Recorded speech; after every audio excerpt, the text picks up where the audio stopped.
Nothing beats easy. Find what grows like a weed and start with that. The nursery is the activity that you can do that will save you the absolute most money. When you align with your true calling in life, there is food all along the way to feed your soul, to just feed you. When you feel like, I'm not getting anything, you're probably off the track. I've taught over 1,000 people how to graft, and the reaction is always the same. They look at me and they go, "C'est tout?" That's it? Like, that's it? That's all there is? People aren't impressed by simple. They want complicated bells, whistles. Yeah. Well, my best students are the ones that got the simplicity, and they didn't complicate it more. They just kept it simple. I always wondered why maple syrup producers don't team up with greenhouse growers. It makes total sense. For a time, you're pumping energy. I mean, the amount of energy they're using, you could be heating greenhouses. And the more you can combine synergies, it's just permaculture thinking. It's like, there's no waste. We're taking that waste, goes right into, I knew that this one would be a good one.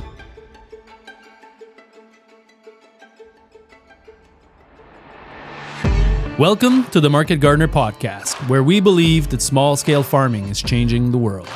Join us for insightful conversations with people who are working to build a better future. A future with less mass production and more production by the masses. The revolution is in the field. Let's get digging. This episode is brought to you by Dubois Agronovation. Because Stefan, you were just, how did you say that in English? Like the pastor saying you... Perseverera. Perseverera in French. Yeah, it's for the word persevering. Okay.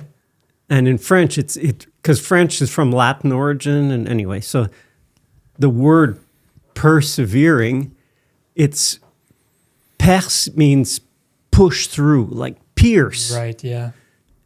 Evera, it's you'll see. So if you persevere, if you push on and you go as far as, actually you have to go past what you think. And then you'll see. It's like there's a veil, there's a wall, and you have to go through it. And once you've gone through it, all of a sudden it's like, and you'll notice, where is everybody? Because so few people persevere. And what you've seen with him, what you've done, anything that you said, like your accomplishment of doing the podcast or doing you had to, how many episodes is this? Of the podcast? Yeah. This one will be, I don't know when yours will be released, but we're about to release episode 49. Okay. So 50. And we've at least filmed 58 or 60. Yeah. And we got to talk about this because I was just looking at the number of followers that the Permaculture Orchard Stefan has. Yes. 200,000. 20,000. Yeah. And I have a lot also, but I was like, oh, that's spectacular. He said, yeah, because we're still here after all these years. Persevering. And he said that's the main reason. Yeah. Because there's no secret. It's just stick with it. Persevere. Keep on. And I mean, I'm sure in everything you've done, there's times where you go, well, we were talking about the channel was tanking and it's like, what is going on? What is going on? And I've never been afraid of trying. Just try. My son, I work with my son, and it's a great pleasure to team up. And it's like, yeah, hey, even if whatever we do, like we say, we're going to film somewhere, and even if it doesn't work out, I look at him and I say, you know what? It doesn't matter. We're together. We got to spend a day or a weekend or whatever. It doesn't matter. I mean, in the end, it's really relationships that matter the most. The results will always come. Just take care of those relationships. Like I tell, my parents have both passed, but I tell everybody that, when they say, yeah, my parents, especially if you don't have a real good relationship with your parents, I say, you know what? Change that. Just take time to just tell them you love them. Doesn't matter what happened. Doesn't matter whatever happened, because there'll be a day where they're not there. And then you go, oh, you don't want to live with, I should have, I could have, but I didn't. Shoulda, woulda, coulda is a terrible attitude in life. So just take time to, we're filming. It's Easter time. You know, it's the time Very of true. resurrection. Yeah. Like, just take time to change that. Whatever wasn't working, whatever, you know, it doesn't matter. If So there's a friendship Wow. that Welcome to the Market Yes, Gardener Wisdom Podcast. Yes, to all the morning. listeners, I What a knew start. that this one would be a good one. Like I had that in my calendar for many, many months now, and I'm super excited, I have to say. We've hung out before, but it's been a while since we've talked. Yeah, you're trying to think, when was the first time we met? At Permaculture Voices Yeah. in San Diego. That's right. Yeah, with Diego Footer. And I remember yeah. Diego was Diego from Modern Grow. Yeah, of course. He was hosting this huge conference Yeah. every second year. I don't remember. Yeah. And it attracted. big. It was big. Like there was a lot of people there. And I remember it was probably the last time it happened. And I think we kind of knew that it wouldn't be back. And then you went on stage and you rounded up everyone and had a huge applaud for Diego and the work that he was doing. And Yeah, because when he was telling me that, it's like, yeah, you know, I'm doing this, but it's almost a labor of love and a charitable thing. I thought, what? yeah, It was big. it was big. But there was the expenses and everything. And so in the end, he couldn't make it as a viable business. But I thought, you know what? He persevered. He kept on. He rallied a lot of people together. I mean, conference like that is fantastic. Yeah. Well, if you host something and, you gather people, It's a lot. it's always... Chris, do you want to introduce our guest? Yes. So if you don't already know, and many of you probably do know, but our guest today is Stefan Sobkowiak of the Permaculture Orchard, a very well-known YouTube channel. Among other things, you're a teacher and orchardist and permaculture teacher, and you have classes. And I think if people go to YouTube University in search of some questions about managing their own orchard or plants in a really holistic and permaculture way, I think they're very likely to come across you at some point. And so, yes, welcome to the podcast. No, thanks for having me. It was Easter Monday too, and it's still snowing. My God, I'm looking forward toward this resurrection because it's Hey, I mean, I booked up these 2 weeks pretty good because I thought, I know this early April, it's like we're busy. But it's gonna swing either way. So I'm not counting on being able to get a whole lot done at the farm right now. So I mark in my journal every April or so the moment of time where when I'm outside on my property, it feels impossible that anything could ever survive because of just how wet and dead everything seems. I look around and I just think, how could anything ever make it out of this? so brown. And then I just like to notice that moment where it feels impossible because 2 or 3 weeks later, it feels the opposite of impossible. Yeah, now it's like life must come through. It can't possibly not. My wife yesterday, because we had my son's 22 and he's traveling right now and he's in Portugal and he was FaceTiming us and there was sun and it was just like he was surfing and it's just like and I was like I kind of felt like, oh my God, this like what are we doing here? Like and then my wife said, we'll appreciate summer and spring even more because of this little brown time. Of course. So just like this all part of the process. Absolutely. And I was like, yeah, she's right. She's right. Yep. All right. I want to open with a phrase, nothing beats easy. I've heard you say this many times and it feels like it's pretty important to you and perhaps even something that has guided you along your journey. Is just this kind of idea of nothing beats easy. Could you speak to that for us? yeah, it really just came from, you grow something, you try, and it's a struggle, and you're trying to get it to grow. And I guess I don't kind of know when that came about, like a moment, but it was just this gradual increasing conviction. Because if I'd look at our farm, it's kind of unique. We're on at least as far as they dug, it's 45 feet or, 15 meters, whatever that is. And it's just sand. It's beach sand. Wow. We're on that old beach of when the Champlain Sea was in, and it's beach sand. I mean, it's not fine sand. It's pretty coarse, like a beach. The opposite. We could tip over 1,000 liter. If we had 1,000 liter open, tip it would just go spread out, boom, gone. Like where's the water? It's 1,000 liters. So on our farm, what grows like a weed, and that's what I always say, find what grows like a weed and start with that. Focus on that. Make that your 80-20. So make that your, the viable crops. For us, it's grapes and cherries. And it took me forever because we bought this orchard that was 4,000 apple trees. But if I looked around, there wasn't a single wild apple tree growing. Like there was no apple trees growing on their own wild. So growing apples was it's always this struggle. There's always these problems. And I looked at these wild cherry trees or grapes, and it's like you're having to cut this out and beat them down and move them because they just keep coming like crazy. So finally I gave in and I started to plant grape and I started to plant cherry. This was even after I replanted the orchard as a permaculture orchard. And it's like, wow, nothing beats easy. I mean, I should have picked up on that. I've been teaching permaculture since 96. And I should have picked up. I didn't. But that's why I say that find your property, what grows like a weed, and grow that. Because you're not going to, like, how hard do you work at growing weeds? You don't. They grow. Just there, It's the opposite. You work really hard at to trying get rid of them often. So find what grows. You'll always, you're kind of cursing a certain weed or a plant and you're like, this thing, But how can you turn that around and say, how can I make that weed one of my crops? Do you think this also applies to life? Like with the, we force things on reality. We're like, this is what I want.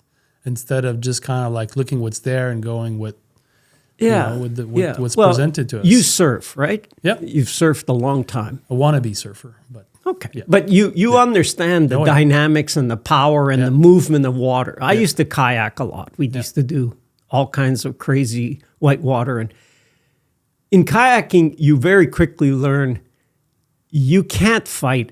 I mean, the currents it just takes a little river and you realize that you don't fight that current. You work with it and you let it and you take advantage of it. So in life, a lot of times that's it. Like what? I like the example. We talked a bit about relationships. If somebody is annoying you, you think, maybe I should get rid of that person. Well, they're annoying me. You have to ask yourself, why? Why is that person there? Why is that person there? Is it, and I heard Tony Robbins say that, is it happening to me? Why is that happening to me? Why is this, or is it happening for me? Mm-hmm. Is that person put there or you chose without knowing, but that person's there to work on some part of your character? Maybe I need more patience. Yeah. Maybe I need more forgiveness. Maybe I need more love. Whatever it is, those things, and work, let that go and grow on that. Because like I said, in the end, it's relationships. There's things that bother everybody, and then you have to stop and say, why is that bothering me? That why, that often, you said, nothing beats easy. The other thing is just to ask why. We don't ask why. I've got these fruit trees and there's suckers coming up, water sprouts everywhere. But we don't ask why do we have that? So the first thing that comes to my mind when you're talking about looking at what grows like a weed and plant that is that you're speaking to somebody that is essentially starting a journey or figuring out what to plant. So what I'm trying to say is let us now adopt this view of we're speaking to somebody that's thinking about starting some kind of farm, be it a market garden or maybe they want orcharding. Aren't you planting an orchard? I have an orchard, yeah. You're not planting some new? Oh, I'm always planting new every year. Are you growing the orchard? What do you mean?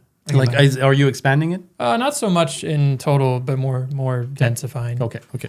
But anyway, I just say this because I think a lot of what we're going to talk about is going to apply to more or less advice and things that people should think about, whether they're adding new plants or starting a project. And what I want to say is that when you say that, my first thought is that a lot of people have an idea of what they want to grow, not necessarily what is growing like a weed. And in market gardening, we of course have a lot of knowledge out there of what are high value crops and kind of what are the best crops that are going to sell. And these are all, I think, important considerations too.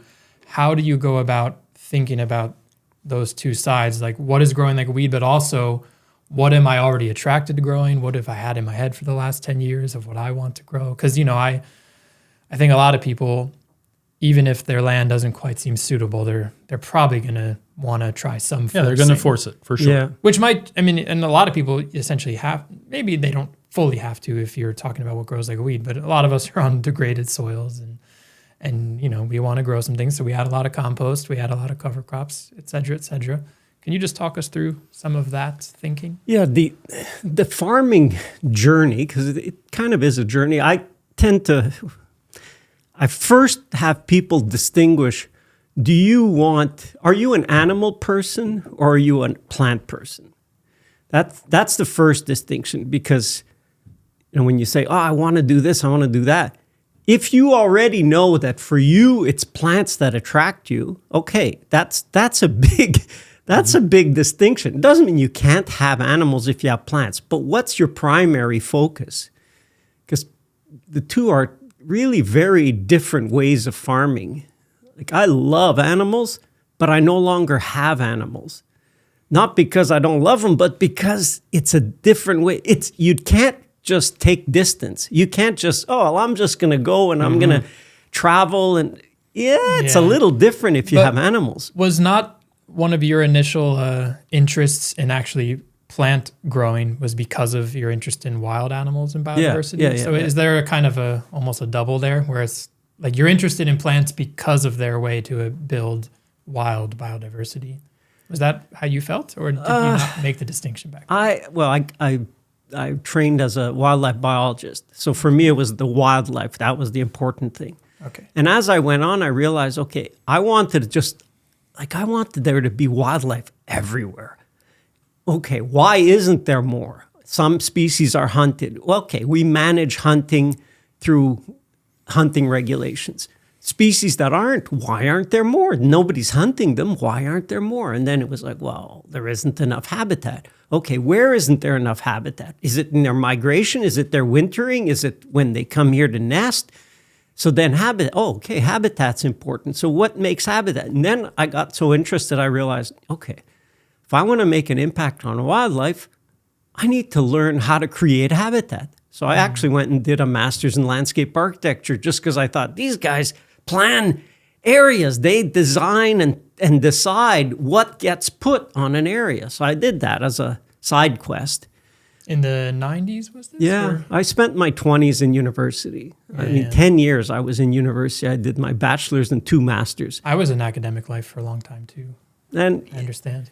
Yeah, it's a way to delay the inevitable and reality of life. I love this. I mean, school, a lot, especially university.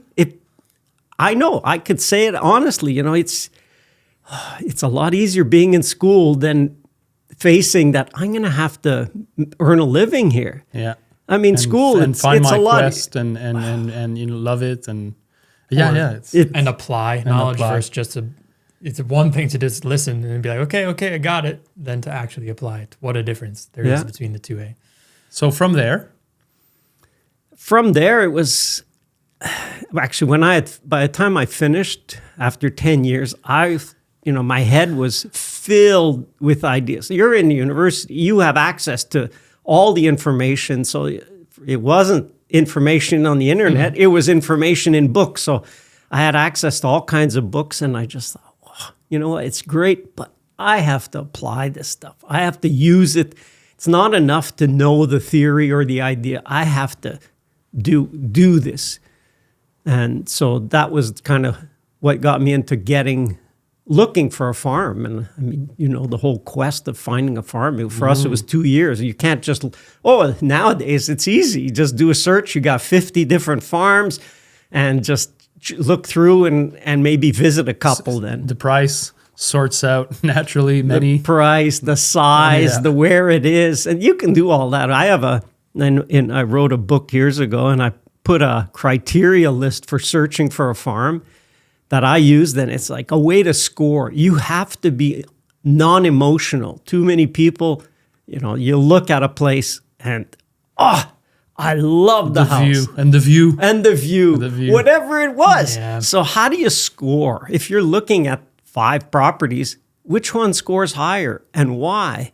So you have to take your search criteria. There was 20 different items. I mean, for farm type land, there's things, you know, water. Do you have water? What's the quality of your water? Do you have views? What are you planning in the future? You know, if it's going to be a farm and it's going to be plants, if it's going to be you pick, a view is important so that when people come, it's like, oh, that is great. And there's all different things to consider. So yeah, you know, Sir Albert Howard, he said something that I think is meaningful to you. It's something along the lines of pests and disease are professors sent by nature. And that makes me think of an important professor in your journey, which would be Miss Tent Caterpillar.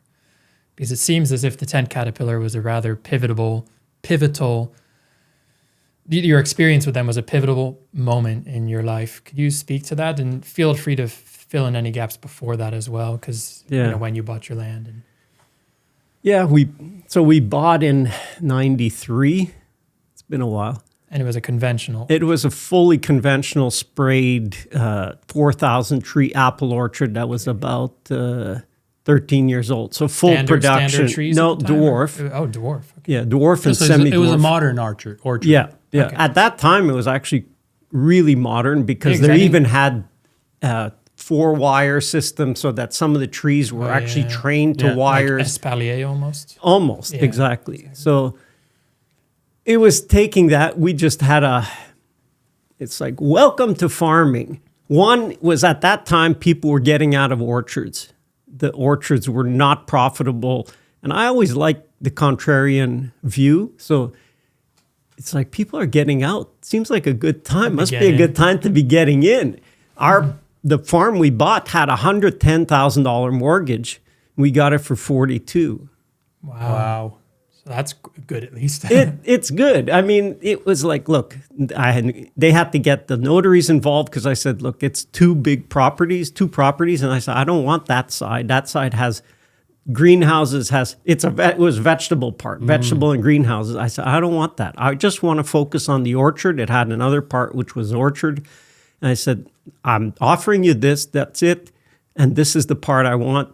If not, then, so they had to get notaries and they said, okay, or originally it was all one farm. So we could separate it because it was a lot. And anyway, so they did that and they sold it.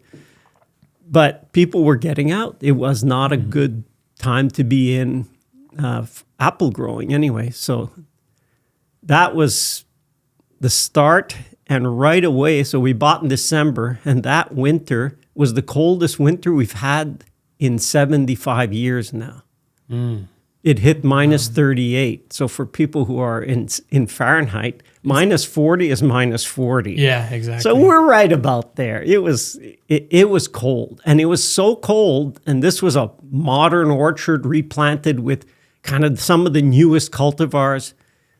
And so the trees... Not hardy cultivars. No, not hardy. They worked because they worked for 35 years. They worked. So yeah, that's fine.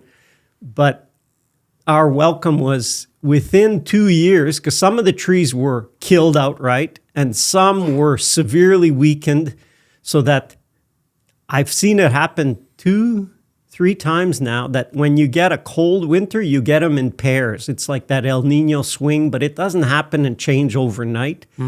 So it was 2 winters. The first one was minus 38, and the second winter, the next year, was minus 34. So trees that were weakened, it just killed them. That was it. And that's temperature without wind chill. That was just temperature. Yeah, that's just because we get those wind chills somewhat frequently, but not base temperature. I'm thinking ahead now, but did that create a lot of holes in the orchard? Oh, that created a lot of firewood. I was saying, you got holes also because they're all absolutely like 3 trees. No trees. It was complete rows, because if we had 110 trees per row, so it was complete rows were just wiped out. How catastrophic did that feel? Well, I wasn't living from the orchard at the time. I was still at an office in landscape. And you weren't living at it either. I was not living on the farm. Okay. It was a good baptism. It was a good welcome to farming, and I was where it confirmed that, you know what? when people are getting out, get in. Why? Because that price margin that I would have paid, let's say over $100,000 at the time, just to get that size of an orchard, and I got it at almost a third of the price, that gave me a big buffer. Yeah. And my parents had passed away. I put everything I had, all my inheritance, into that. Okay. But what I didn't want is I didn't want to be beholden to the banks. So that was it. Like I had nothing left. When she said, well, can you make, I can't make it anything. This was it. Like I have nothing left. And that was a problem because, if you start and you need to invest. You need to put, what do I have? I have no vehicle, no equipment. I have land and trees. That's it. So Mr. Caterpillar, well, what happens when the trees go through 2 winters? So the ones that didn't die outright, and a quarter of them died outright. So I went from 4 to 3 in 2 years with lots of good firewood. So that was the plus. Got to look at the plus side. But then caterpillars went, wow, look at all these weakened trees. And Sir Albert Howard, the pest is never the problem. And I heard your podcast that you had with the guy from AEA. What was his name? Oh, yeah, Kish Johnson. Yeah. Yeah, he talks about that. Yep. And it's really that. The insects and disease, they're not the problem. They're an indicator that something's not right. In that case, trees were severely stressed. Why? Because of the cold injury, but also because for me, the idea of, I transitioned to organic right away. For me, the idea, and this was early 90s, organic was not that well known. We were 6 organic apple orchards in the whole of Quebec at the time. Wow. 6. There's over 70 or 80 now. Yeah. And so it was like, what is organic? Oh, it means you don't spray. That was my definition. You don't spray. But you take trees that have been, since they were started, that have been babied, fertilizer and all the protection and all the pesticides. And now you say, no, it means no. Well, I had a lot of stressed trees. Yeah. So when the caterpillars decided, oh, look at all these stressed trees. And that's when I say, look, they literally, the moths will look at trees and go, oh, look, this whole patch here, all these trees are stressed because they see what we don't see. Yeah, Kish told us about that. It's like a neon open for business sign. It's like, to us, it's obvious. And now you have satellite that with all the spectral bands, what they show on a map is what insects can see. And you go, wow, you got this whole hole in your garden or in your orchard that's a patch that all the plants are stressed. There's something lacking there, right in that area, but you can't see it.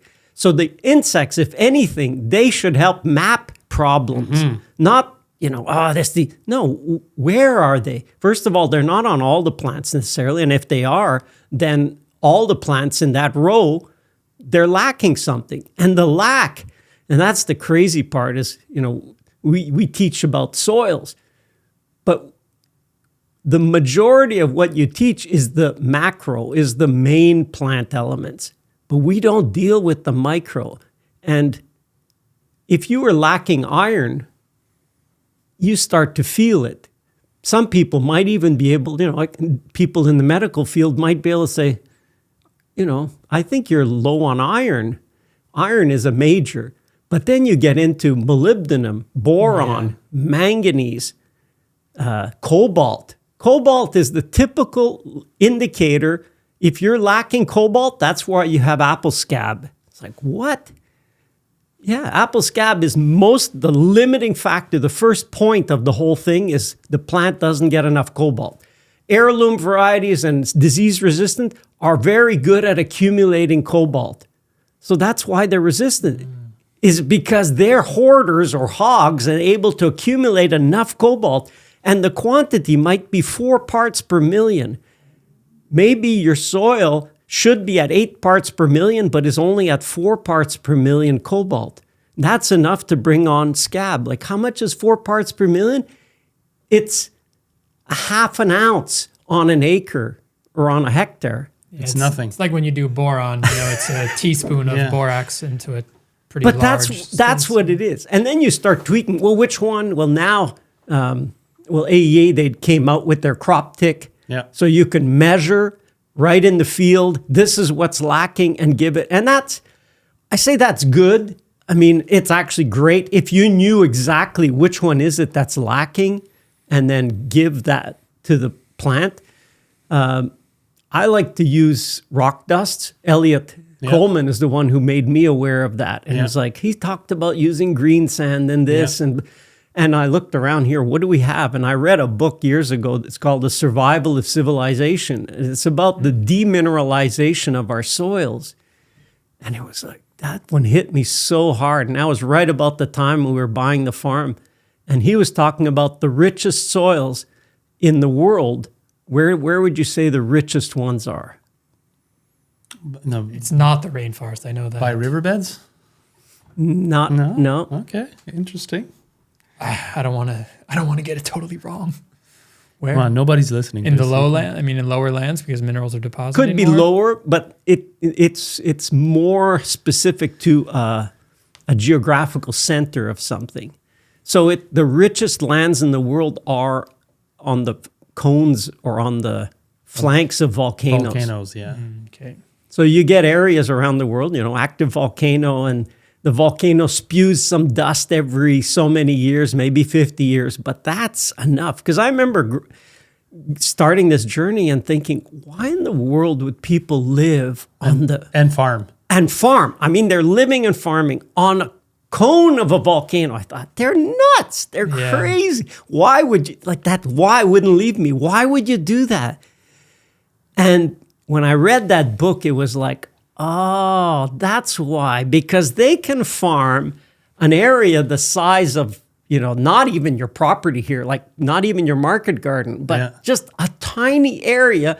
They could meet the needs of their family and their friends, whatever, and be very healthy. That was the distinction. So they knew that, look, I can easily farm this size and it provides abundance. Or they could go 100 kilometers away and be totally safe away from the risk of the volcano. It's like, if it explodes. But now they have to farm 4, 5, 10 times larger to feed their family. And they're not going to be disease-free. They're going to get sick because they're going to have certain elements lacking in their diet. Because people didn't get it. Because like we get it. If we get produce from California, they're high in micronutrients. Why? Because they don't get much rain. They're in deserts. So those soils are high, but micronutrients often can be one of the easiest things to wash. We're in the East. What happens? We get enough rain that some of those nutrients that are right on the edge, they get washed. We don't get enough. So we have to simulate a volcanic effect and dust our soils or rock, remineralize them. Yeah. And that, I did it once. There was a guy who used to, maybe you know of James McInnes. Yeah. Yeah, he used to sell the fertilizers. Right.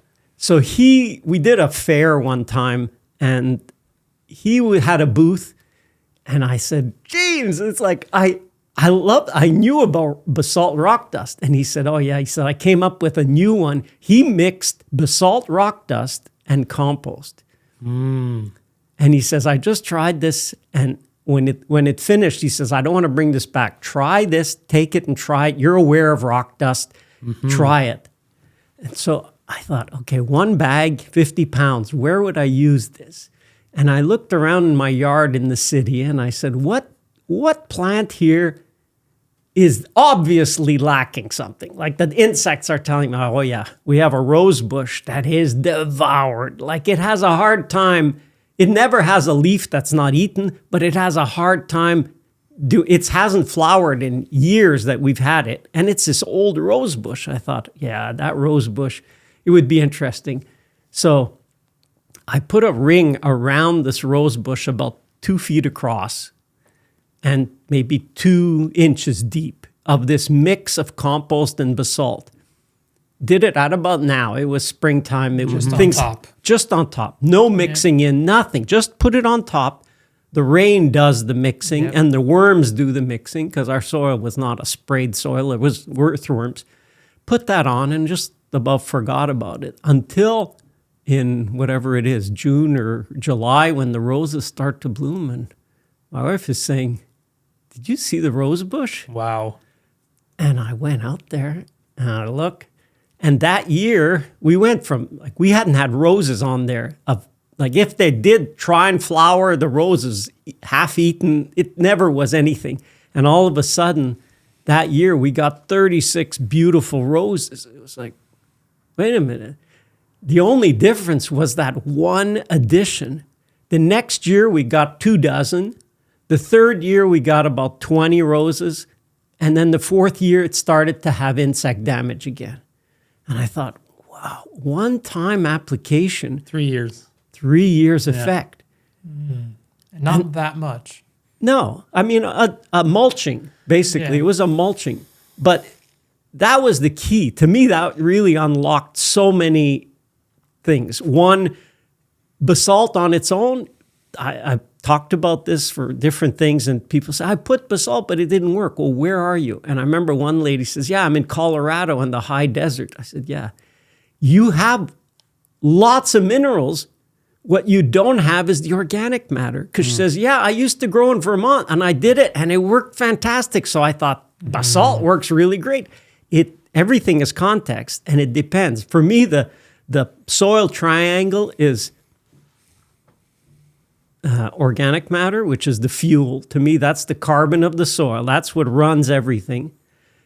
The second one is minerals. You have to have enough, and not old minerals, ideally young minerals. So rock dust does a great job. And the third one is life. So if you have good compost, you're adding compost and life at the same time. And the minerals, so look at your soil and what is lacking. Just focus on those three. What's lacking? Well, I mean, if you're in high rainfall, I would say minerals. Chances are you can have organic matter accumulate in a high rainfall situation, but the minerals eventually wash. And the most sinister thing on farmland is you don't often know the history. And if people have used, even in the past, like our farm had been sprayed, but the most sinister one is Roundup. That chemical was not developed as a herbicide. It was actually developed as a way to remove scale from steam boilers. And it's like they used it. What's that scale from? Scale is the mineral deposits. Okay. Oh, so it demineralizes. It demineralizes. It's very good at loosening minerals so you could wash them off. That was the actual reason. I've never heard that before. No. Oh my Look God. up like because that's how they found, if you're using something and wow, they spilled some, and somebody at one point realized, gee, this thing really kills plants. So the demineralizing, and John Kemp would be able to explain to you the exact process. And I've listened. Sure he would. Yeah, I've listened to him talk about it, how its mode of action. But that's on the plant. But once you've sprayed that on the soil, and let's say cobalt, that's a mineral that can easily be loosened. And then what happens? You get a rain, wow, your cobalt is gone 6 feet, 10 feet, down to the water table and out towards the St. Lawrence here. Wow. Well, a lot of our soils have been affected, have been sprayed at some point with Roundup. And even if you buy a property like here, where, in the 80s, let's go, put that herbicide and just kill dandelions, use this. Well, if it's been sprayed, you've already depleted that layer, your top soil, of certain minerals, which would easily get washed out. And that's, anyway, there's forces that don't favor life and don't favor the health of soil. We work towards we're thinking of how can we get our soil healthy. So how did we even get on this topic? If we go back to the tent caterpillar. No, I love it. The tent caterpillar. So you had this moment where tent caterpillar ravaged your apple crop, correct? And it was the indicator that so these needed to go. How did you pivot from that point forward, and how did that kind of lead you in the direction? Okay, let me give you the exact moment, the aha moment. Yes, As I've lived through, tent caterpillars are a 3-year cycle, 3 to 4, peak and then drop. And like every insect, there's no insect that you say, I have it every year. some years worse, some years. Well, there's cycles on everything. To everything, there is a season. You know, Solomon said it thousands of years ago. Yeah, everything. There's no exception. Everything has a season. So these tent caterpillars, I had seen their cycles. And especially in the beginning, I would get un foyer, you know, what would you call that? Yeah, like a horn. There's like they're all there. A cluster, they're there. And because that's the trees that were most stressed, so there would be 4 or 5 egg masses on one tree. And when they'd hatch, okay, 5 clusters of, these are like 250 caterpillars in one tent. So it didn't take long, that apple tree, completely defoliated. And we're talking June when the tree is looking like it's January. That's not a recipe for success. It should have its fruitlets at that time. It had, like, the fruitlets would be left and then they'd shrivel because there's nothing to feed them. There's no leaves left. And so they eat that tree and then they just move to the next tree, move to the next. So the trees are touching. It's all apple trees. This is when it was a monoculture organic orchard. And so I'd see these zones where there would be 10, 12, and then there was a few pockets in the orchard. So there were times where we would have over 100 trees completely defoliated. And when they're defoliated, that year, they're not doing anything. And next year, they're not doing anything because you always harvest in fruit trees. You're always benefiting from last year's work. You're not, this year doesn't really matter because it's reserves. So as opposed to vegetables, which is this year, but in perennial plants, it's always the reserves. Did you reserve enough last year? So these tent caterpillars, I saw their cycles, and I remember then one year, it was another bad year. But so you get these 3 years, and then you get about 30 years is a peak, is a big peak. So we hit that 30-year peak, which is like a super cycle. And they started, and I saw pretty quickly in the spring, I did just a transect and counting how many caterpillar tents are they. And then I extrapolated and realized, oh my goodness, there's over 1,000 nests in the orchard. Like I had 3,000 trees left and 1,000 nests. Plus most of them would have laid their eggs high up. So I'd need a ladder, and I used to cut out. When it was 30 or 40 nests in the spring, okay, I'll cut them, and I just burned them. But that time it was like 1,000 nests, and every day you wait. Those things almost double every day. Like they grow really fast. And I was walking through, and I cut a few out, and I went like, this is not going to work. And for me, the option wasn't, well, I'll just go get an organic insecticide and I can spray this. And there are... Because you knew that it would just come back. I knew the basis is Sir Albert Howard's thing of they're the indicators. So they're not the problem. So if I get rid of them, I'm not getting rid of the problem. I'm just pushing it to maybe later in the season or certainly next year.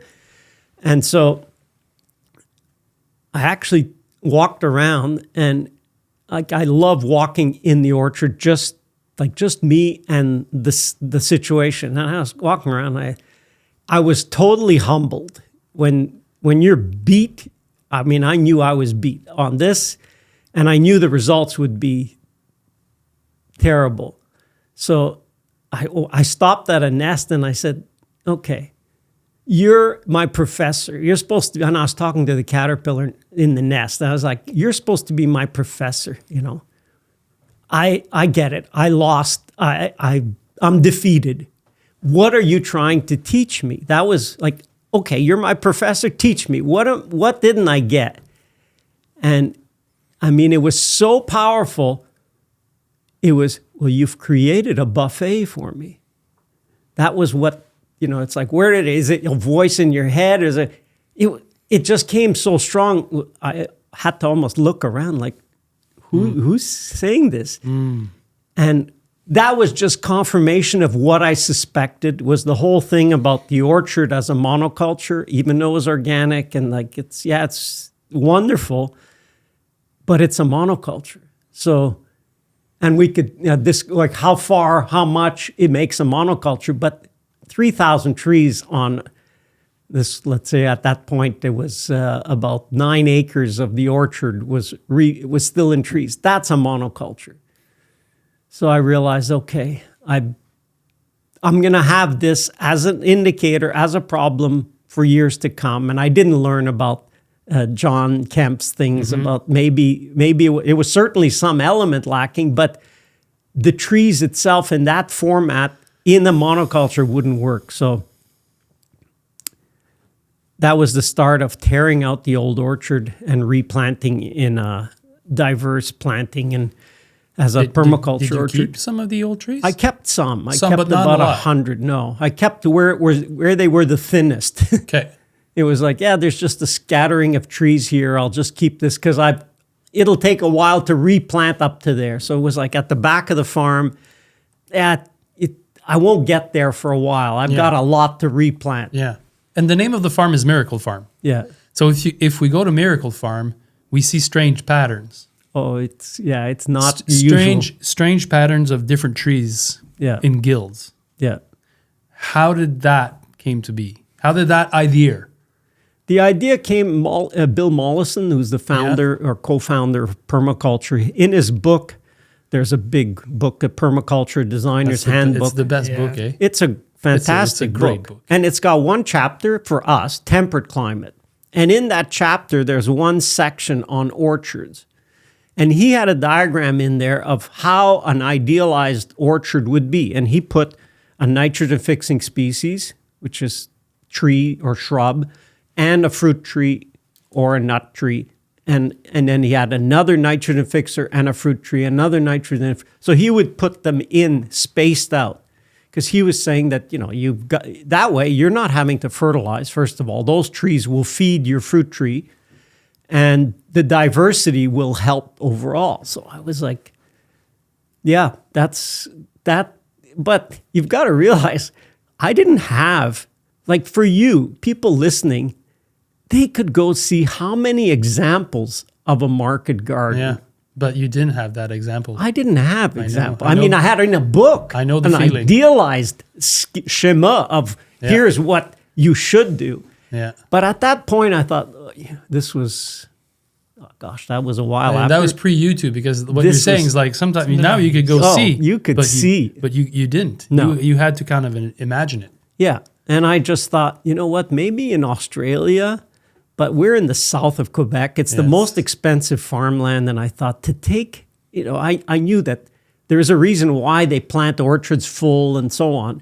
It's the farmland cost. If you're going to plant, you want to use that space as much as possible. But I thought having half the area in trees for us at the time, the only nitrogen fixers I knew were not productive. So it's like having half of it not productive, that's a bite. So I just thought, what if we just put 1 out of 3?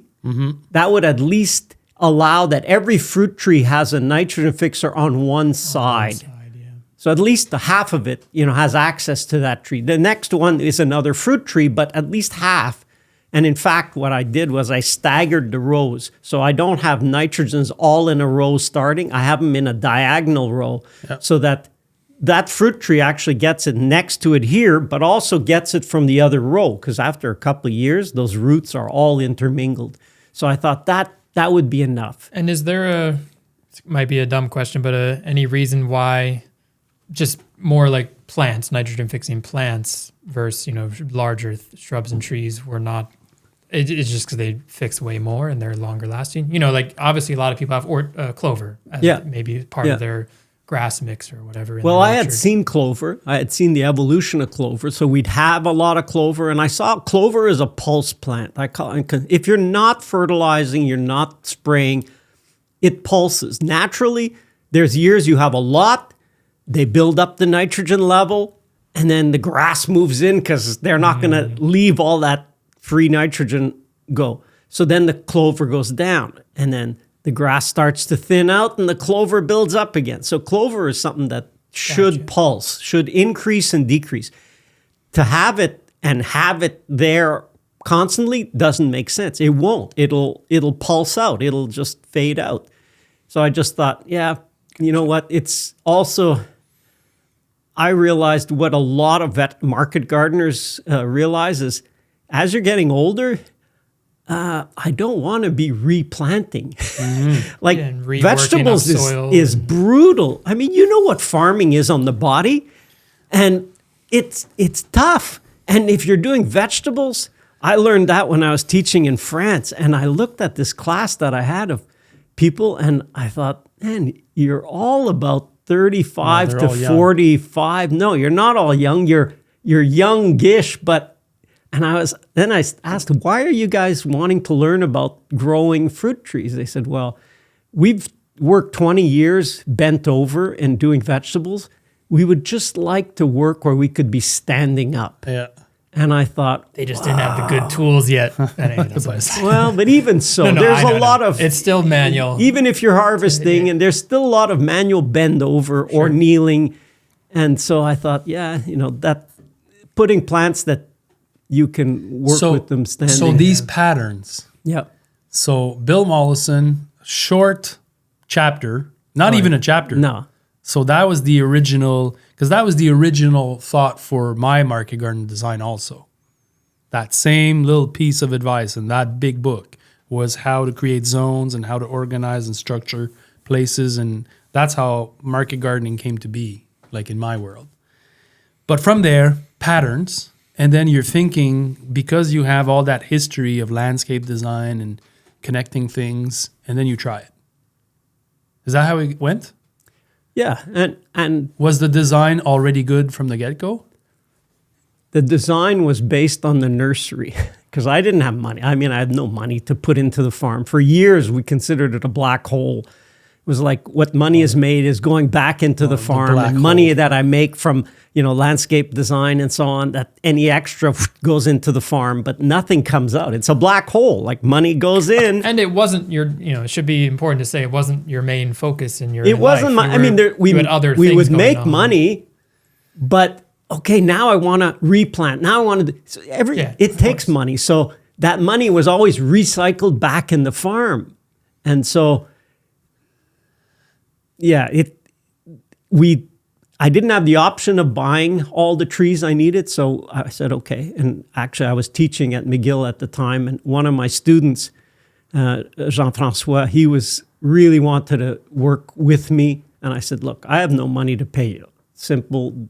Yeah. But I said, I have land and I have rootstocks. And he wanted to start his own orchard too. And I said, look, here's the deal. If you want, I'll help you get started. I have the tools. We'll get it done, do a nursery, and we'll split the trees half-half. How does that sound? It was like, that sounds great.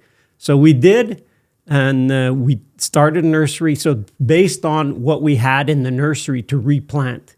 And so the pattern was basically just a nitrogen fixer and 2 fruit trees in the original first block. Like we've replanted a few blocks. What were the nitrogen fixers in the original? In the original was just honey locust. Just honey locust. Which, if you've seen one of my recent YouTube videos, was it a mistake? Well, I've been cutting them down because they are great if you maintain them at a height that can be maintained. Yeah. Once they get beyond that, and they can be big Yeah, it can be a trees, big like tree. they're already trees that are over, almost 12 inches across. Yeah. And Good firewood though. I'll find out because I've cut a whole lot of them down now. Well, I mean, black locust was always planted traditionally for one of its rot resistance. It was organic fence material, but also great, fast growing, easy firewood. Yeah, and these were all thornless honey locusts. So people who are in the States The thorn ones are rough. They're brutal. Like, why would you plant that? I don't want to interrupt the thought. I just have a quick question. Once it's cut, you have that big stump that's in the ground. You're leaving it there. Well, I'm trying 3 things. I'm trying coppice, so cut it to the ground and have it shoot up. Because I'd done that in the past with anyone that was thorny. I'd cut it and it would shoot up 2 or 3 stems, and I'd either keep them or keep one or whatever. Some I'm doing as a pollard, which is you cut it at a certain height and then it will shoot out from there. Yeah. It's not ideal on an older tree because you have a huge cut and now you're waiting for it to grow. It'll never really heal over well. You do a pollard ideally on a tree that's a young branch, you cut it, and now it will keep at that height. Do you know the name of that in French? when you do that? Tutor. Tutor, okay. Yeah. Okay, and then have you thought about planting into them? Yeah, I have. I've got grape and kiwi growing on them. On them, but not into them. You can't just kind of make a hole in the stump and just kind of like... Well, because there isn't a stump. I mean, it's cut and it's not dead. It's not dead. No, none of them will die. And I won't be able to kill them, but I'll just keep them at a height that's easy to work. Because that's also very interesting, how to create something into something. And Yeah, because if you rip it out, you're damaging a lot of other roots of the trees next to it. I learned that with ripping out the old organic monoculture orchard. That was a big, very expensive mistake. I should not have ripped it out because I could have kept 1/3 of the trees and used that same design pattern and had the apple trees as a third. Instead, I ripped out producing apple trees to replant a little one that then took 3, 4, 5 years to begin to produce. So that was my mistakes. And But that's interesting, how to transition things, roots that are there, and then... yeah. I have a question about the nursery because I've heard you... We're going to start to nerd out here. I've heard you recommend to people to start a nursery. Yeah. And I don't know if I would say surprised by that advice, but just like, oh, interesting. I haven't really heard people talk about that. So you were really, start a nursery. It's like the easiest first step. Even if you don't have land, you can just grow from 10, rootstock or source materials. You can have 1,000 trees in 3 years. And also, I would like you to connect that to the 3 phases of abundance from Bill Mollison, because I heard you explain these two things together before and why starting off with a nursery as kind of that first layer of abundance is important. Can you speak to that? Yeah. The nursery is the activity that you can do that will save you the absolute most money. Put in an orchard. Let's say you're putting in 100 trees. Easy. 100 trees, what are you going to pay per tree? Nowadays, 50? At 100, yeah, probably closer to 50, 40, 50, 60 bucks because you're only putting in 100. Like most of the bundles come in a bundle of 100, and that means it's 100 of the exact same. Well, you don't want to put in, otherwise you've got a monoculture. So you're putting in 2 or 3 or 5 and try and get as much diversity because that ties into the 3 phases of abundance. So the nursery, you could do nursery, and we developed a technique to do nursery using the black plastic, the silage plastic. Yeah. We used to get it for free because it was everywhere. So you just get some. And what we would do is till 2 rows about a meter 20 apart, put in the rootstocks, and put silage plastic buried in, like bigger, and then you just bury the edges. So you have like the flat plastic and the edges. What we found with having the plastic in the rows is you can work at any time. If you say, oh, I can't work there today because it's too muddy, no, it doesn't exist. Yeah, it's dry. It's always, the advantages of having the plastic, which is one of the things I'm probably most blasted about is having plastic in the orchard. But anyway, so that you put in that, then all you do is you wood chip along your tree rows. It makes it pretty quick. You fill in your wood chips and you have your trees coming out. You let your rootstock grow, or if you bought rootstock, you can graft onto them in the spring or late summer. So you have 2 seasons. You have spring, you could do your work, and you could be gone for the whole summer. Because if you put wood chips, you probably we would weed once, maybe twice. No need to water. And what's the density when you're like... every 3-4 inches. Like right? It's because dense. it's a nursery. Yeah, and it's a nursery. And you're buying potentially rootstock. So if I... Yeah, so buy rootstock. Used to be at Whatever you $1, but let's say $2, $3 for a rootstock. $3, which will develop into a tree that you would have bought at $50, there is a big margin. And the amount of work is ridiculously small because you have 2 intense little periods. Plus, you can sell them. Exactly. And so can you repropagate rootstock from a cutting? Like a new rootstock? Some of them as root cuttings. Yeah. Yeah, okay. I was just but wondering. not cuttings. Some species, but most fruit trees not. Peaches you could, but peaches are, Gotcha. for us here, it's not an option. But if you're in peach country, some trees will shoot from cuttings, but most fruit trees, you want a rootstock. Yeah. And graft. But rootstocks It's just are they're so cheap. And then grafting, you can even just get little branches from other people that have the trees. Absolutely. I've taught over 1,000 people how to graft, and the reaction is always the same. Have you ever done a graft? No, not on trees. I have, and I'm doing more. So you show somebody, you do it, like I'll demonstrate how to explain the steps, and then I'll coach them, they'll do one, and then do a second one, because I always graft two. Usually I put like 2 rootstocks where I want 1 tree. If I'm putting a rootstock in a final place, I'll put it in and do 2. Because it doesn't matter. If you get 2, you can always dig up 1, but you don't want to lose that year or 2 years, which is what you'd wait. And people do 2, and then they look at me and they go, "See 2? That's it? Like, that's it? That's all there is?" Yeah. And the reaction is always the same, because grafting is something, it seems so mysterious. You're taking a piece of branch, or in late summer, it's actually just one little tiny bud, and you're putting it onto another tree, and that gives you this, whatever, Honeycrisp or whatever it is you're grafting. It's like, can't be. Yeah, and you can put multiple varieties on a tree. You could have a branch of this variety, a branch of that variety. It's wild, and it feels almost like it shouldn't be allowed by the universe. You're like, oh, this is a cheat code. Like, how can I? Cheat code. It's funny, the people, when they visit my farm, they always say the same thing. That's it. Like, simple is impressive. Simple is impressive. Simple is impressive. Nothing beats easy. Easy and simple go together. Yeah. But teaching, it's very hard to make something simple enough that people go, that's it? Yeah. Well, my best students are the ones that got the simplicity, and then they didn't complicate it more. They just kept it simple, and it's been working. All the ones that tried to take what we had done simply and tried to complicate it didn't work. But you put in, and I say you, because you're really a master student of Elliot. Yeah. And so that comes from years of trying different things to get to that simplicity. Exactly. Yeah. And my wife's the ultimate master of that, because she's kept the farm to exactly what it is. I had a farm visit yesterday.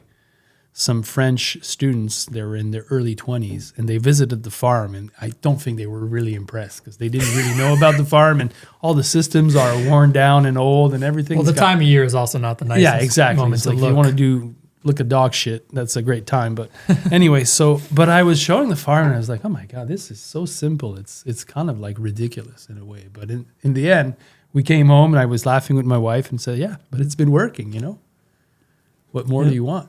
People aren't impressed by simple. Exactly. They want complicated bells, whistles, and I want all these things, and I want everything automated, and I want to be able to, well, now with your app, Heirloom, that's guys, I told the designers last week, I said, guys, work hard to make it simple, because if you just add more whistles and bells, it's flashy, but it doesn't serve the purpose. Yeah. I'm not sure that everyone gets that. The difference also, Stefan, between market gardening and orchard is that the cycles, like when you plant a tree and then you go wrong, it's going to take 12 years to figure out that, okay, that design should be this one. So, in a lifetime, it's... Yep. Each one has its pros and cons. Like I teach people now that if you're going to put in an orchard, like I suggest, put in your vegetables for 3 years. Because you have area that either you're mulching, or like in our case, we put plastic, but you have area that's basically controlled in the sense of you're not letting grass take over and so on. So grow vegetables. And we did, it was ridiculously easy to grow vegetables the first 3 years. The trees are small, they're not shading. Yeah, there's tons of sun. You have sand. Working that soil is going to help the trees with improving. So between the rows, you're planting. No, we did under the trees. Under the trees. Yeah. In the tree row, we had the aisle. So you have your grassy area, and then you had your tree area. You have pictures of that on the website? On the probably do. Yeah, early years, not that much, because a lot of it was just photos. It wasn't video. Yeah. But that's interesting, because that's a great way to kickstart the whole thing. I always say now to people, like the format that I teach is, I say, you could be profitable year one. This episode is brought to you by Dubois Agronovation, my go-to store for all my market gardening needs. Whether it's irrigation systems, tool, harvest supplies, insect nets, Dubois has you covered, friends. I've been working with Dubois ever since I met Jeanette, the owner, probably 25 years ago. She's been around market gardeners her whole life, and she was the one that helped me out when I started my book, The Market Gardener, many, many years ago. Recently, they've been my partners in setting up the irrigation systems here at the Old Mill, but also at FQT Farm, at La Grelinette, and all my other projects. I've always done my irrigation with Dubois. Listeners of the podcast enjoy a 10% discount on select products by choosing the promo code Masterclass-Jean-Martin Fortier. Go check out Dubois at duboisag.com. Thank you, Dubois, for everything you do for the market gardening community. You guys rock. If you've been enjoying the show so far, make sure to hit the subscribe button. The subscribe button allows us to keep promoting the show. It allows us to keep inviting new guests, more diverse guests, to have these enlightened conversations. Let's keep these conversations going. Help us by subscribing to the channel. But year one, you're planting. You think, how can I be profitable year one? You put in your trees. That's your longer term investment. Yeah. But you have to make up for it with an annual production, and ideally productions. So grow vegetables. So now you're using the space under the trees, growing vegetables, and use the aisle to grow annual animals. Nice. So you'd put sheeps or you'd put Not chickens. so much sheep, but chickens, yeah. Broilers are great. Like Broilers are great. Lots of good or egg layers. Yeah. And then, of course, you're adding the fertilizer. You're adding fertilizer, so the trees will go, oh, this is nice out here. So yeah, that combination, because it's a quick turnaround. Yeah. So you do that, and meat is actually much more profitable than vegetables per surface area because you get so much more value on meat. Depending on the abattoir costs. Yes, exactly. Because in places like where we live, yeah. but it's true. The potential is there. Yeah, the potential is there for sure. And I would say, like I've visited Richard Perkins, and we've discussed, and his example of using egg layers and then wintering them in your greenhouses. And I've done that. Yeah. And man, this has been 3 years we haven't had animals, and the fertility in there is bonkers still. And the pressure, the insect pressure also goes down. So it's that synergy. Anyway, so you could do the two. And I'm getting back to Mollison's 3 phases. Yeah. Let's cycle back then. So Mollison talked about the 3 phases of abundance, and it applies also to vegetables. But I've heard you say, focus on just a few crops, get them dialed in, figure out what they need, because it's easy. Your desire is, I want to grow 50 different vegetables, and you don't know how to grow 2 of them, and you're trying 50. And chances are, if you did that, some of them did really well, but it happens to be the year for them, and you think you're just so good at it, but no, it's the year is so good for it. Yeah. But Mollison talked about the first phase was abundance of diversity. So with an orchard, it's a lot easier today because you could find an example, and when I've gone all around, there's examples of people doing. You could go to them and say, what grows really well here? Oh, well, grow these 5 cultivars of this, grow these 2 of this. And you know what? Those things, they grow so well here.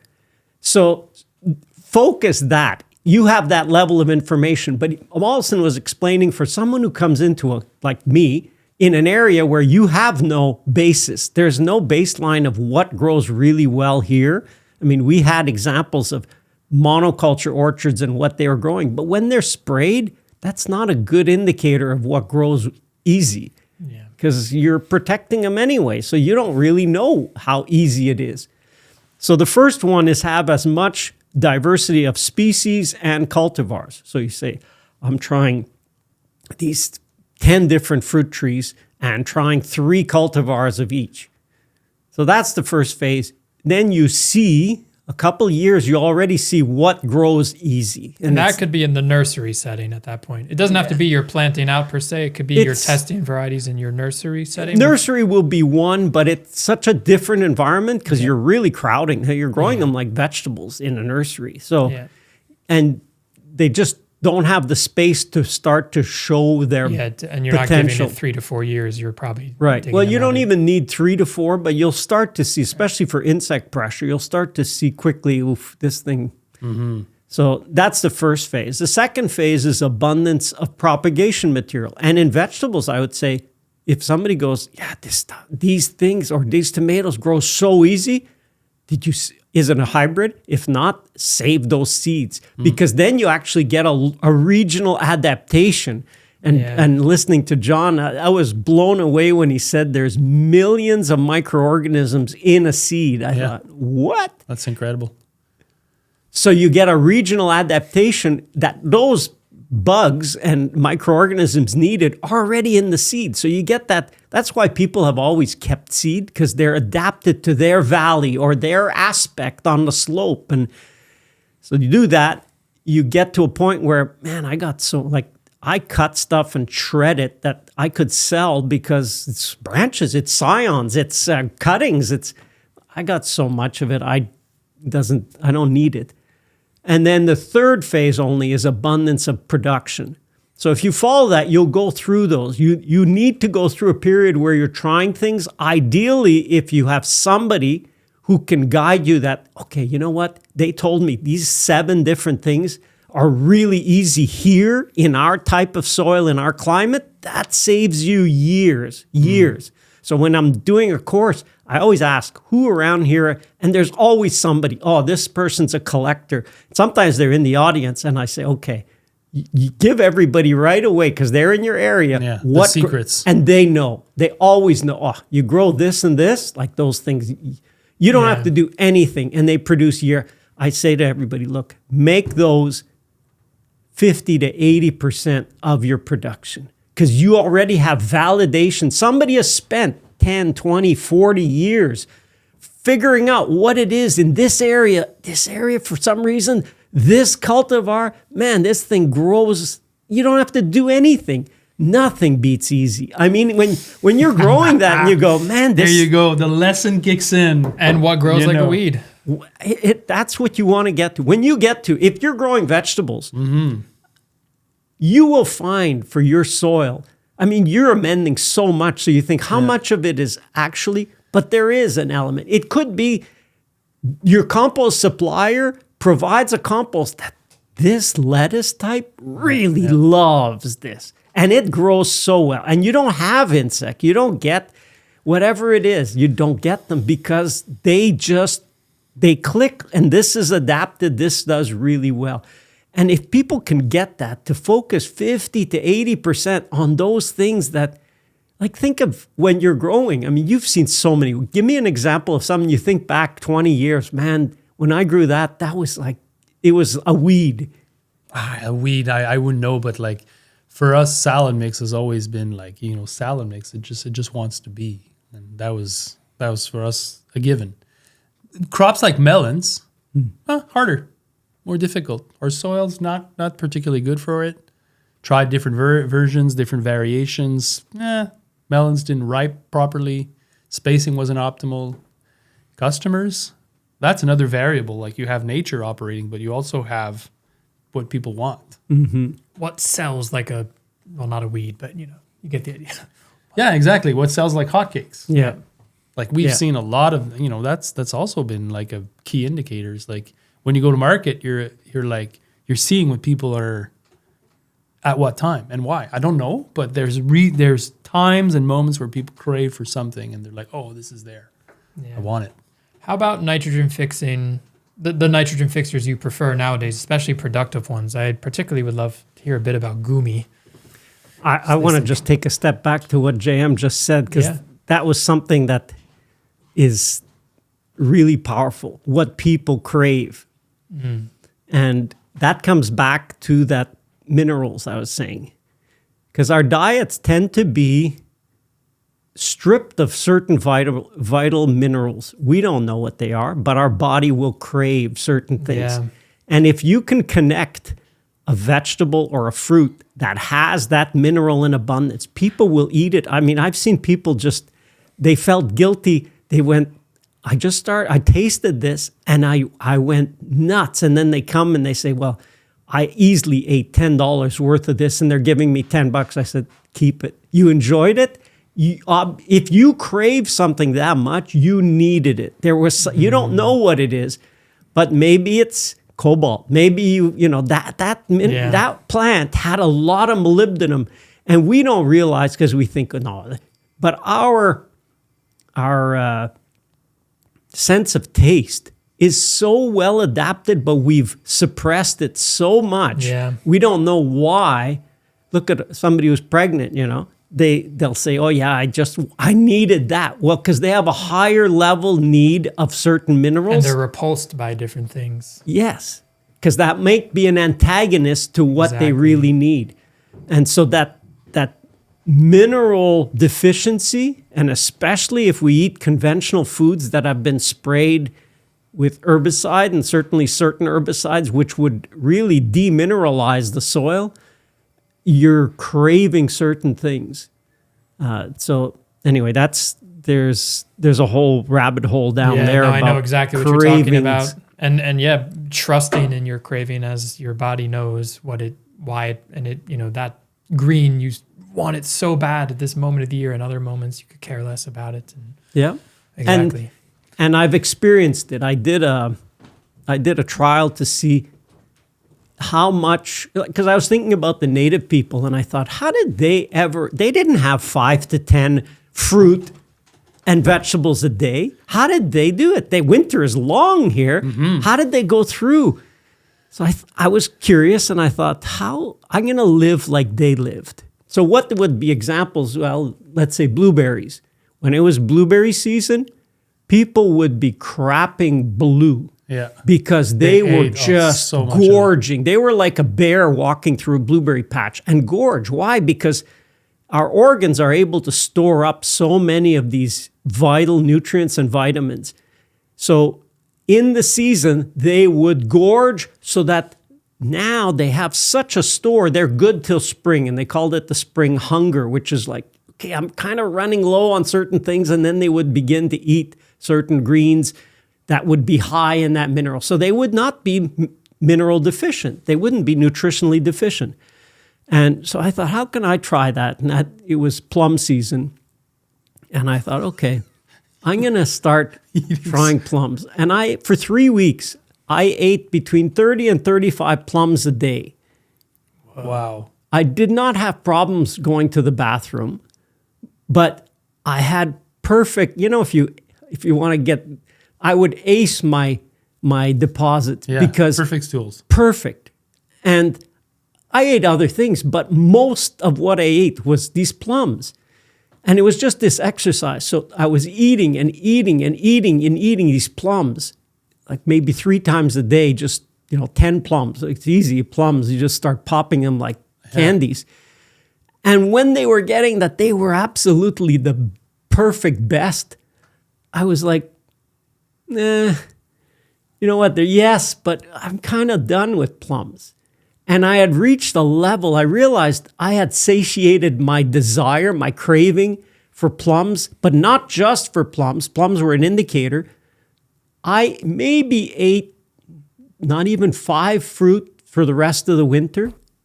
Yeah, because you what you're saying is that you were nutrient filled. That's what you think. Yeah, I was nutrient loaded. I was so loaded in my organs, like the liver and the fat. I had stored up so much that I'm good. Like I'm sure you've done in season when the salad mixes come in, and it's like you're just salad mix. I get so excited you wouldn't believe. Yep, because they're so good. Yeah. But you don't. Do you crave it all year round? It's funny, like in the winter, like I've started to eat a lot of meats, and I really I'm into that. And then as soon as it starts to warm up, like I'm really getting excited about fresh salads again, more than before. Yeah. And that's what we're serving at the restaurant. Like we're growing spinach here in the winter, and then they're adding something. But that craving, I remember one of the people that I was teaching a course, they were teaching the instinctive diet. Have you ever heard of that? Never heard. It was some old diet in France, a way of, and the way she was explaining it, I thought, oh my gosh, instinctive meaning you're only eating what your instinct is telling you you need. Mm-hmm. And she gave the example where you'd put up her bandage, you'd put a blindfold over your eyes, and you'd have different plates. You didn't know what was there, and you had to smell 3 different platters. And now you had to remember, is it the first, the second, or the third that you salivated? That was like, oh my God. I want that. I want that. Excited. And I remember her telling the example of people would smell first, second, and they get to third. Oh my God. I mean, I can just feel the saliva coming. So that was triggering the instinctive diet, what you need, what you're craving.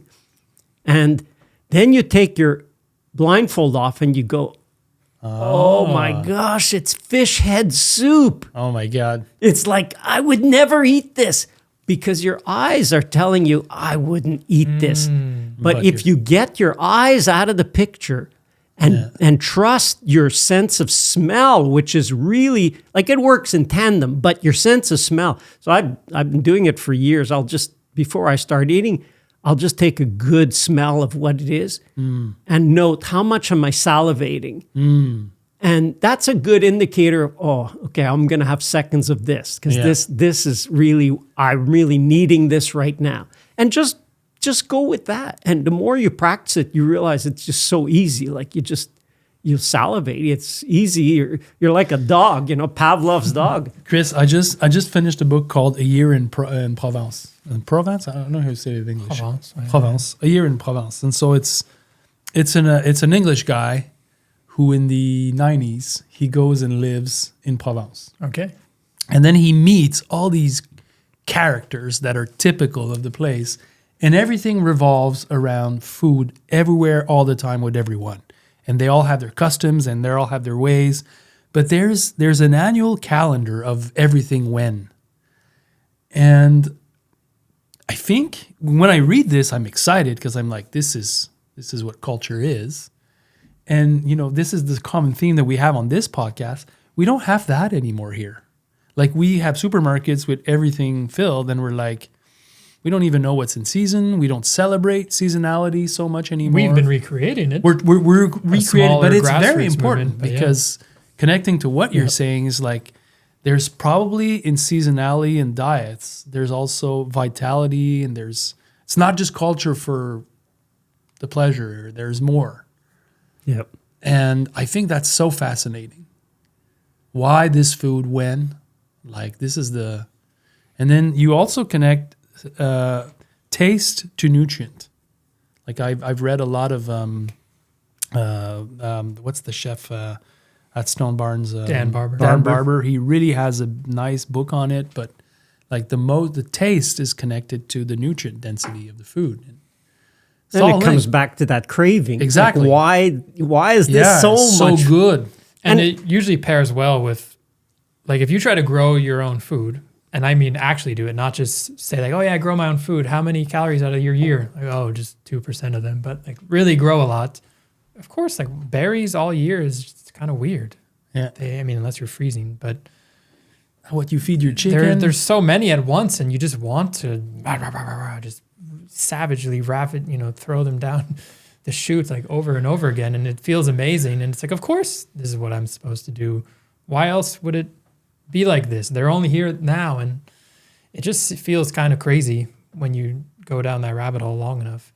The fruit in a fruit tree is for a few months, and then we can store them and keep them. But fruits are really epic in many ways. Yeah, and do you think that the fruit gods called you? In a way, what was the main energy that got you into thinking and designing and reimagining orchards? Well, I mean, for me, it's kind of almost a selfish thing that I got into it because I wanted to get out of the office. Mm-hmm. I mean, I had spent my 20s in school, and I really loved being outdoors. That's why, my first love was wildlife and being outdoors. And I realized, because I did a master's and I had a doctoral full scholarship lined up, and I thought, no, I'm going to be, already I was one of 5 people in the world who were expert in one super pointy little niche of a bird killing another bird and predation. And now, okay, I had a doctorate to further that. And I thought, for who? For what? Like there's 5 people in the world who are doing this to what? To discuss, sit down at a table once in who knows, and it was like, how am I benefiting all of humanity and more? And that's where I took that. I said, no, that's not going to benefit wildlife, which was my first love. And just fruit trees was an excuse to get out of the office and I wanted a farm. I grew up on it wasn't a functioning really farm, but we had a land and homestead kind of? Just gardening? It was a 100-acre property in the Lower Laurentians. And I realized, growing up, the great benefit of having land and being able to, like you saw your kids, being able to just go in the woods, go explore, go have fun. And that freedom, like this was well before social media. I mean, it was pretty simple. Even TV was not a big attraction. You had 2 channels. Mm-hmm. So it's like, there's this or this, none of it interesting. So no, there's no TV. There was not that pull. I mean, I was used to walking around our 100 acres.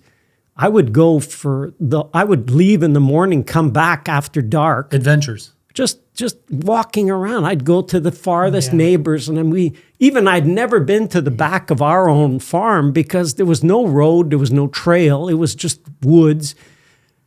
But I realized what nature is the absolute best teacher. If you could have kids exposed in your backyard, you say, I don't have in your backyard. What do you have in your backyard? Are you, do you if you just have grass, I pity you. Yeah. Because grass is one, but especially if you spray it, then I don't even really think you should be on this podcast. If you're spraying your grass and you have your kids, like, please wake up. Wake up. You're completely beside the tracks and it's time to make a drastic change. Mm-hmm. But for anybody else, okay, you have grass. What else do you have? And when I did landscape architecture, I had a very simple exercise. We'd sit down with clients and I'd say, okay, you have all this grass. Grass is great. It's waiting for a better use. That's all. And I'd give them an exercise. I say, here's the diagram of your grassy areas and put it on the table where you'll see it often. And I did a quadrillé, what's quadrillé? I don't know what quadrillé is. Like a grid. Grid. Grid. I did a grid over their grass and I said, I just want you to approximate where you stepped this week. Next week, we'll evaluate it. And there was never a case where somebody used more than 50% of their grass, where they even stepped in 1 week. And I said, it's when you step, not when somebody walking to do the maintenance for them is mowing. No, I said, where you walk. Mm-hmm. So I said, that very easily drew where their path should be. It probably indicated where you have a big patch that nothing's happening there. And so one of the things that people often think, I don't have a big enough property. Most cases, they have too big of a property. You just don't use it. And grass is a great waiting for a better use. So then we could create beds. Mm-hmm. You could do growing. You could put a vegetable garden. You could do so many things because grass is holding the land in the meantime. It's not being tilled, so that's already better. Mm. Makes me think of permaculture zones, zone 1 in particular, and also going back to that nothing beats easy idea. Like, if you want to have something be a part of your life, but you put that thing in a place you never go, you're good luck including that thing in your life. Like you want to, I don't know, practice archery, but your archery target is way off super to off. the side, and your place where you walk every single day is over there. You're never going to go. And I think that also plays into what we said earlier about finding what grows like a weed. Like what grows like a weed in yourself, aka where are you always naturally and with ease, and that you don't have to force yourself.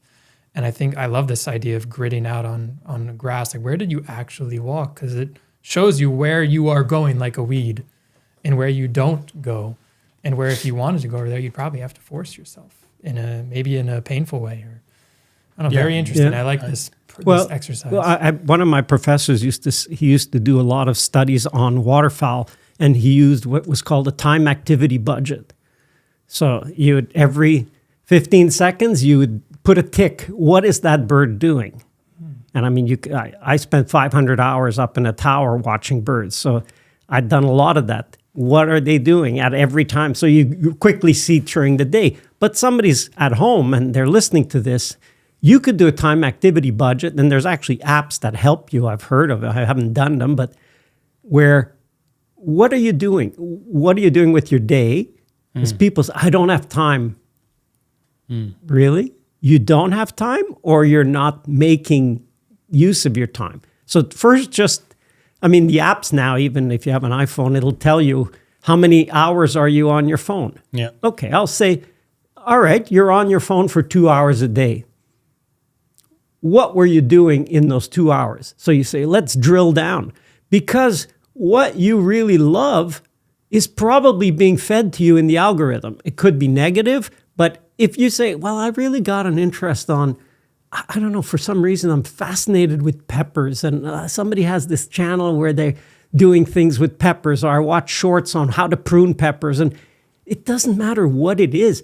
You probably already know what you love. And when I was teaching at McGill, one of the first class, the first things I'd say is, every one of you is in an ideal stage right now. You're not pressured by the realities of family, of house payments, of any of these. You're just going to school. Yeah. I say, so what is it that you'd love to do? If you could have the ideal job or activity in 10 years, what would it be? And I said, this is your homework to do. Write it down. Because if you just think about it, it's not enough. You have to write it where you will actually be able to go back. So I say, now it's easy. You write it, take a screenshot of it on your phone, and have it come up every time your phone turns on. This is what you really want. Like if you could do something, man, I would love. And because I said I'd seen it with so many students, and you've seen it, where you start off, you'd love to do that, and then life comes around and, ooh, hey, look, you're not doing that. You got to do a little detour, and 20 years later, and in permaculture courses, we see there's 3 ages. There's the 20-ish age, there's kids come in, then there's about the 40-ish age, and then there's people who are retired. That's really 3 age classes. Because 20, they're just idyllic and, permaculture, and I want to learn. Okay. 40 is people who I would have loved to have done this, and then I took a detour, and 20 years later, you kind of go, what am I doing? This isn't what I was set out to do. And then people retired who just stuck with it. They're doing whatever they were doing, but they said, when I retire, I'm going to do this because I love this always. Yeah. And now they're ready.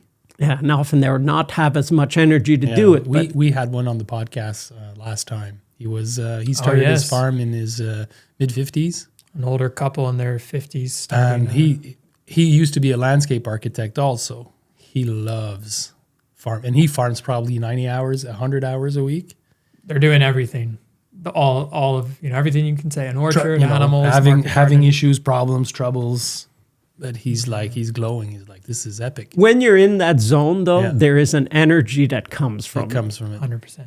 Like when you're working at something you don't really enjoy, it's the opposite. Your energy sucking out at you. But when you're in that and you go, I would do this if I wasn't making anything. I would still be doing this. Yeah. You're getting an energy. Because when you align with your true calling in life, that calling, there is food all along the way to feed your soul, to just feed you.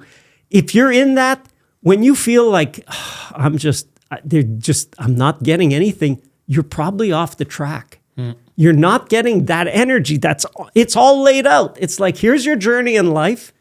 You want to get, this is where, you don't know where that is, but you know that it's kind of like if your provisions are kind of like if you played video games, you know, your health packs or whatever, they're there, they're laid out. You have enough energy for you. But if you're off the track, it's hard. It's just hard. Can we talk about profitability in orcharding? Because I feel like we've spoken a lot about just getting abundance, getting yield, having health in your orchard. But then there comes this, other kind of side of it all, as if it doesn't matter what you grow if you can't sell it in terms of making a living from it. And in market gardening, we have lots of advice we give frequently about profitability, like high value crops, fast rotations and turnover, efficiency of using tools, like all these tricks that, JM, you've been teaching for so long that are really good ideas for most people if they want to make their market garden profitable. So what are kind of the hallmarks of profitable orcharding, would you say? I would say the first thing is don't sell in the regular channels. Mm-hmm. Like if you wholesale, you take it to a packer. Like nobody, think of it. If in orcharding, if that was profitable, why is there insurance? And I could have done it years ago. I could have taken crop insurance. Why is there insurance for people who are doing a crop that's profitable? They don't need, it's profitable. But they have these, it's what's bien-être social? It's welfare for farmers. And I mean, call it what it is. You're given by the government basically a salary or a living wage to continue doing what you're doing. Like that, anyway, that's a whole different thing, but that has skewed agriculture. It's skewed the price of land.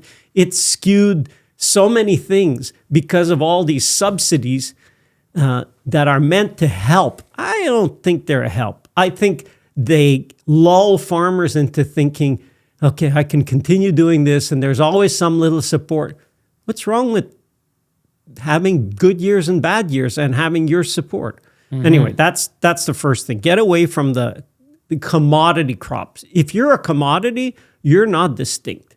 Like, because you'd sell, and when you bring your mixed greens to market, that's not a commodity. It's not, hey, it's mixed green. No, it's, what do you call the farm? Which one? La grelinette. Okay. C'est le mesclun de la grelinette. Ooh. Yeah, it's a brand. Yeah. You've built a brand. You've built a product that people identify. Oh, man. Yeah, that's there. That's the first thing that flies out. Like how much you could produce. It's going. Yeah.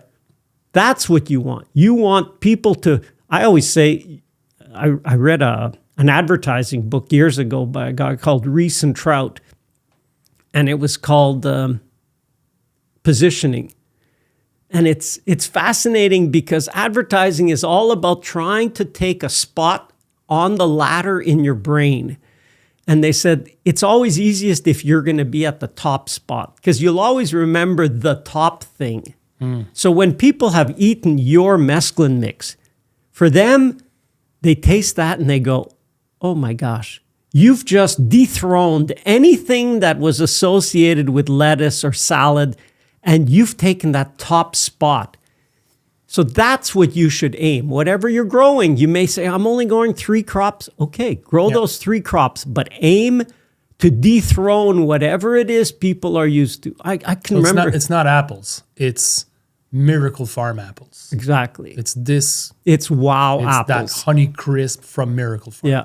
And it can hurt. I remember one year, tried the apples, and it's like, we could still use another half a week, and then they'll be really at their best. And in that week, we had a windstorm came in, blew, where it's shaking the trees. Oh, lost the apples. Lost everything. It was like, they're gone, they're down. But that's the price you pay for providing wow. Because it's easy to pick when they're underripe and they're safe and they're holding, but I'm picking them overripe, which is the majority of everything that's in the grocery store is picked, especially in fruit, is picked underripe, because you don't lose anything. Yeah. You don't have the problem of, oh, you know what? It's really ripe and it won't ship, or it's going to bruise because it's really ripe. No, you're growing the opposite. You're growing what nobody gets. I mean, for us, like plums are the perfect example. When it's plum season and the plums are soft and golden and so juicy, like people take it and it's like, oh man, sorry, I just slopped all over me, because that thing just, peaches would be a good example for further south. When it's peach time and you get those peaches that are just oranges, dribbling, oranges. When you go to California and you taste these oranges that are ripe on the tree, it's like, I've never tasted oranges like that. Okay, so branding and making sure that the product is real deal. Is wow. Bring back the wow. Bring back the wow. Yeah. So those are the hallmarks of it. And the third one would be you pick. You have to be in the right conditions. So the right conditions is, are you within 30 minutes of at least 30,000 people population? Okay. And a good indicator, do you have a fast food in your closest village? Nice. Because if you don't, they've done the marketing. Yeah, they won't support a fast food outlet if they don't have within 20 to 30 minutes. They don't have enough people. It won't survive. It wouldn't last very long. It won't last. There's 12,000 people. Not enough. It's Collinsville for us. Yeah, that's what. Bedford had a Subway for a little time there. Yeah. So that's a good indicator, and what will work for you pick. I know, because I only bought it because we couldn't afford more than that, and we went further and further and further from Montreal, so that now we're actually outside the ideal range. I know I'm not in the good area, but with the notoriety and so on, it works. But I don't work the farm. Like, to me, the farm, anything the farm makes, all I ask of it is to pay its cost. Yeah. And for me now, the farm is a studio and a lab. That's what it is now. Yeah. I've de-stressed about, I got to get this in that. Last year, we lost tons of fruit. We had food bank come in, pick tons, and there was still so much. And it's like, you know what? I'm okay with that now. Yeah. I'm okay with losing crop. That the farm, I'm not looking for profitability. For me, it's not my main source of income, and that's okay. I enjoy it. I still do maintenance on it and so on. You got to know where you are. When I was farming it actively, the U-pick is really nice if you can have a long enough season. And that comes into design and what you plant and how and where, right? Can you talk about the grocery store? The grocery store is so we plant by harvest date. When you think, okay, let's say we have around 60 different cultivars of apples, but that ranges from early August till end of October harvest. So there's a 3-month window, and there's many in between. So when I was designing the orchard, I looked at my inventory in the nursery and I said, okay, I've got these 4 cultivars that are early September of apples. And then there's plums already in there, and there'll be pears. But just apples, I'd say, okay, I have these 4 cultivars. And I always tried to put 2 rows of same harvest date. And that's the only thing you really need to know. And it's an easy enough one. You just look in catalogs and they usually say, oh, it's a mid-September apple. But look in a catalog close. That's where I made a mistake. I was looking for things because where's blue pearmain? Do you know where blue pearmain is? No, nobody around here that I knew grew blue pearmain. So I looked up Cornell. Well, Cornell is not here. It's Geneva, New York is not, near Montreal. So the date made a big difference. So try to get your closest nursery information or growers in your closest. Your DTM, days to maturity. Exactly. Yeah. Exactly. And then you stagger those. And then you stagger them so that you don't put, the 3 blue pearmains one after another. No, because you have 4 different cultivars in that date. So I'd put the first one in the first trio, put the second type in the second trio, and so on. That's how. And then intermixed with that, I got 2 kinds of pears. So I mix pears in there because the idea of the grocery store is people are used to a grocery store. And so they'll go in and they go, well, there's this. It's not one aisle with all the same thing. That's a monoculture. So they go and they'll pick. But by grouping everything by harvest date, now it's easy. I put a plastic chair at the end of the rows that we're harvesting this weekend. And I say, just go to the chair. There's here and in the other block. So go in there and go from beginning. And usually people would pick the beginning of the rows.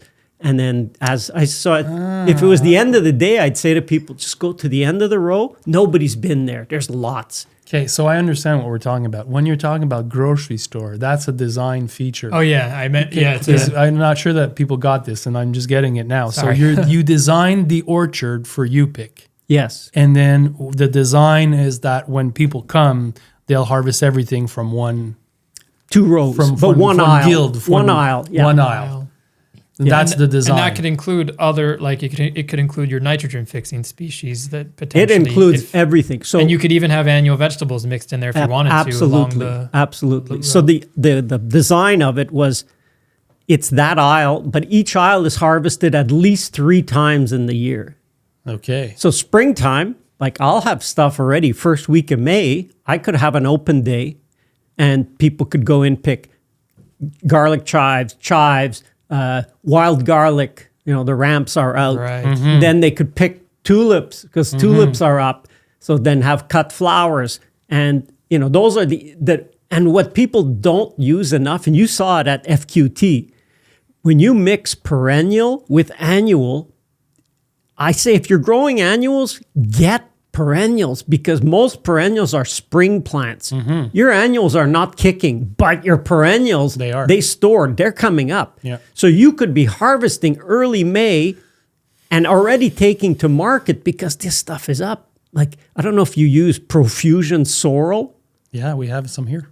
It's amazing. Amazing. And if it frosts. It doesn't taste good, but it's amazing. Well, it has that it's string. Bitter, it's lemony taste, yes. But that, you don't eat just that. No, you put it in. But that in a salad. It's like dandelion greens. I love them when they come out in the spring, and it's before they flower, when they're not bitter. Yeah, and if you're not, using a greenhouse and you just have whatever's available outside, like dandelion greens are some of the first greens you can eat. People are kind of like inquiring, what you've offered as insights about farm orchard designs.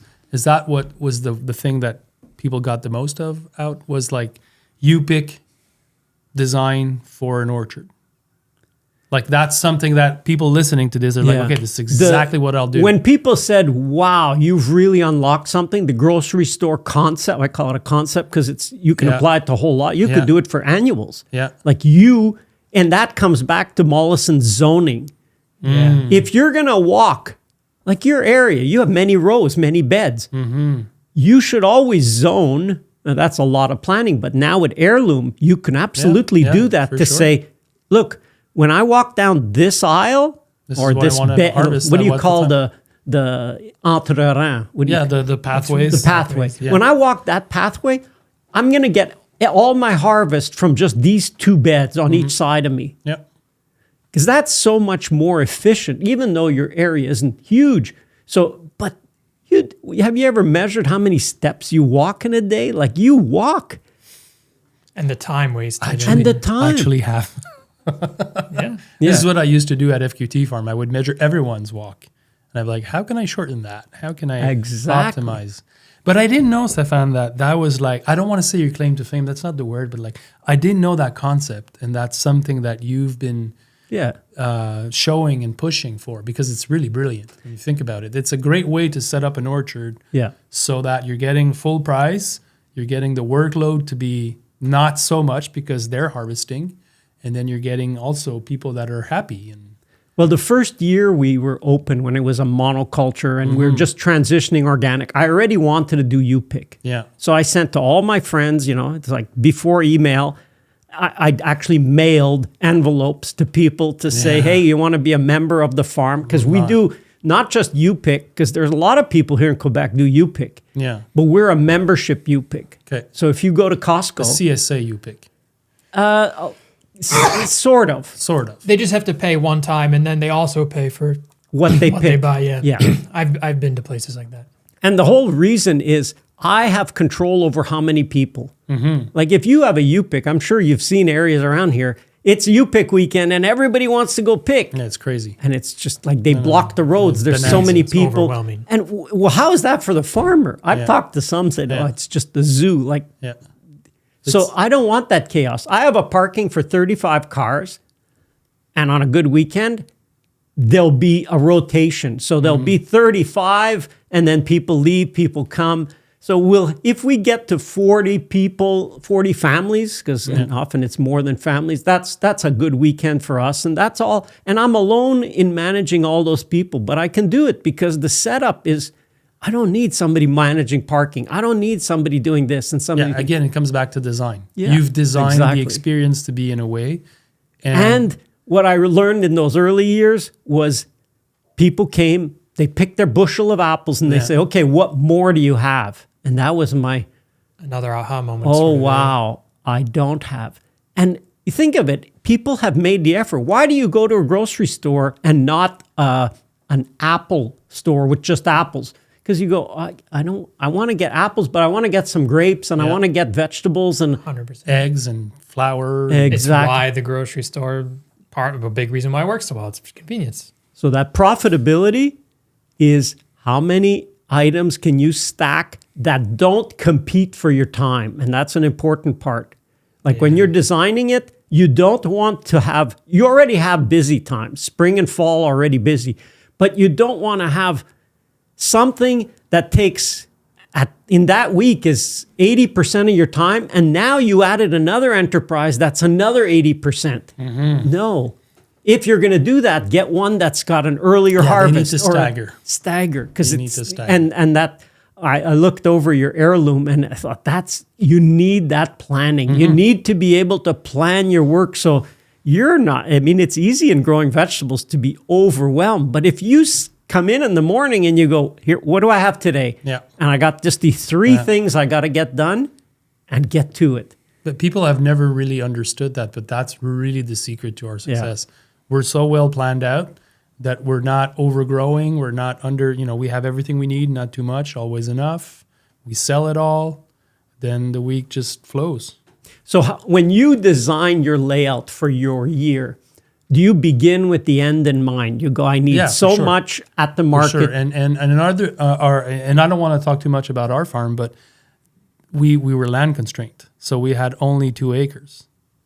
So we couldn't really expand. So we quickly nailed it after a few years, like, okay, this is it. And then we optimized it and say, okay, we need this at that time for this, and then move on. And then how can we grow them to be just enough? So you'd say, I need lettuce from the end of June until 200 heads a week. Okay. And that's what Heirloom does. You give it, you feed it that, and you're like, I have 200 clients, CSA, farmer's market, and then I want them for 20 weeks. And then I want tomatoes from that date on to that date on, and I want X amount per week. And that's how we structure the garden. Because I was looking at yours and I thought, you know what? You've got the bones there to do the same thing for orchards.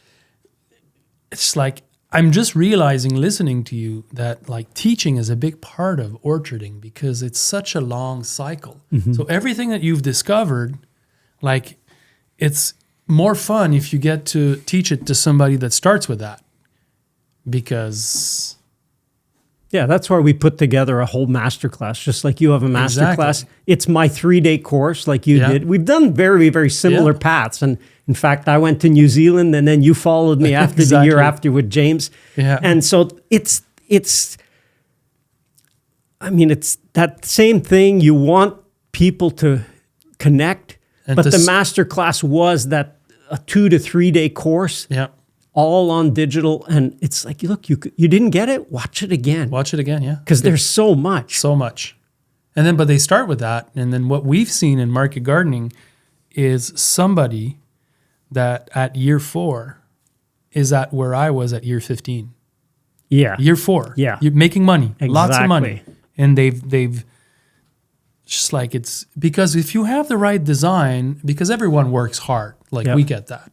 But if you plant the right trees in the right order and then you have the right concept for selling it, you can save like how many years of planting, ripping out, saying, "Oh, I should have done that." And then with vegetables, it's one cycle a year, but in orcharding, man, it's like if you plant the wrong trees. I think the longer someone orchards, the more likely they are to have ripped out and replanted things. Yeah, because it's I almost wouldn't rip out anymore. No, but what I I would mean is overgraft. But because you've been doing it so long, you had that moment in the past where you didn't have to do that. It's like when you start out, you think to yourself, I'm going to plant this once and never again am I ever going to plant ever again because it lasts so long. But there's a good chance you might make a Stefan, mistake. we'll share the information about the masterclass and everything that you've done. For sure, the links will be there. I see the time. I want to ask you about one tree. Like for me, like it's in all, we have, I think, 12 fruit trees on the farm, and we were just yesterday pruning them.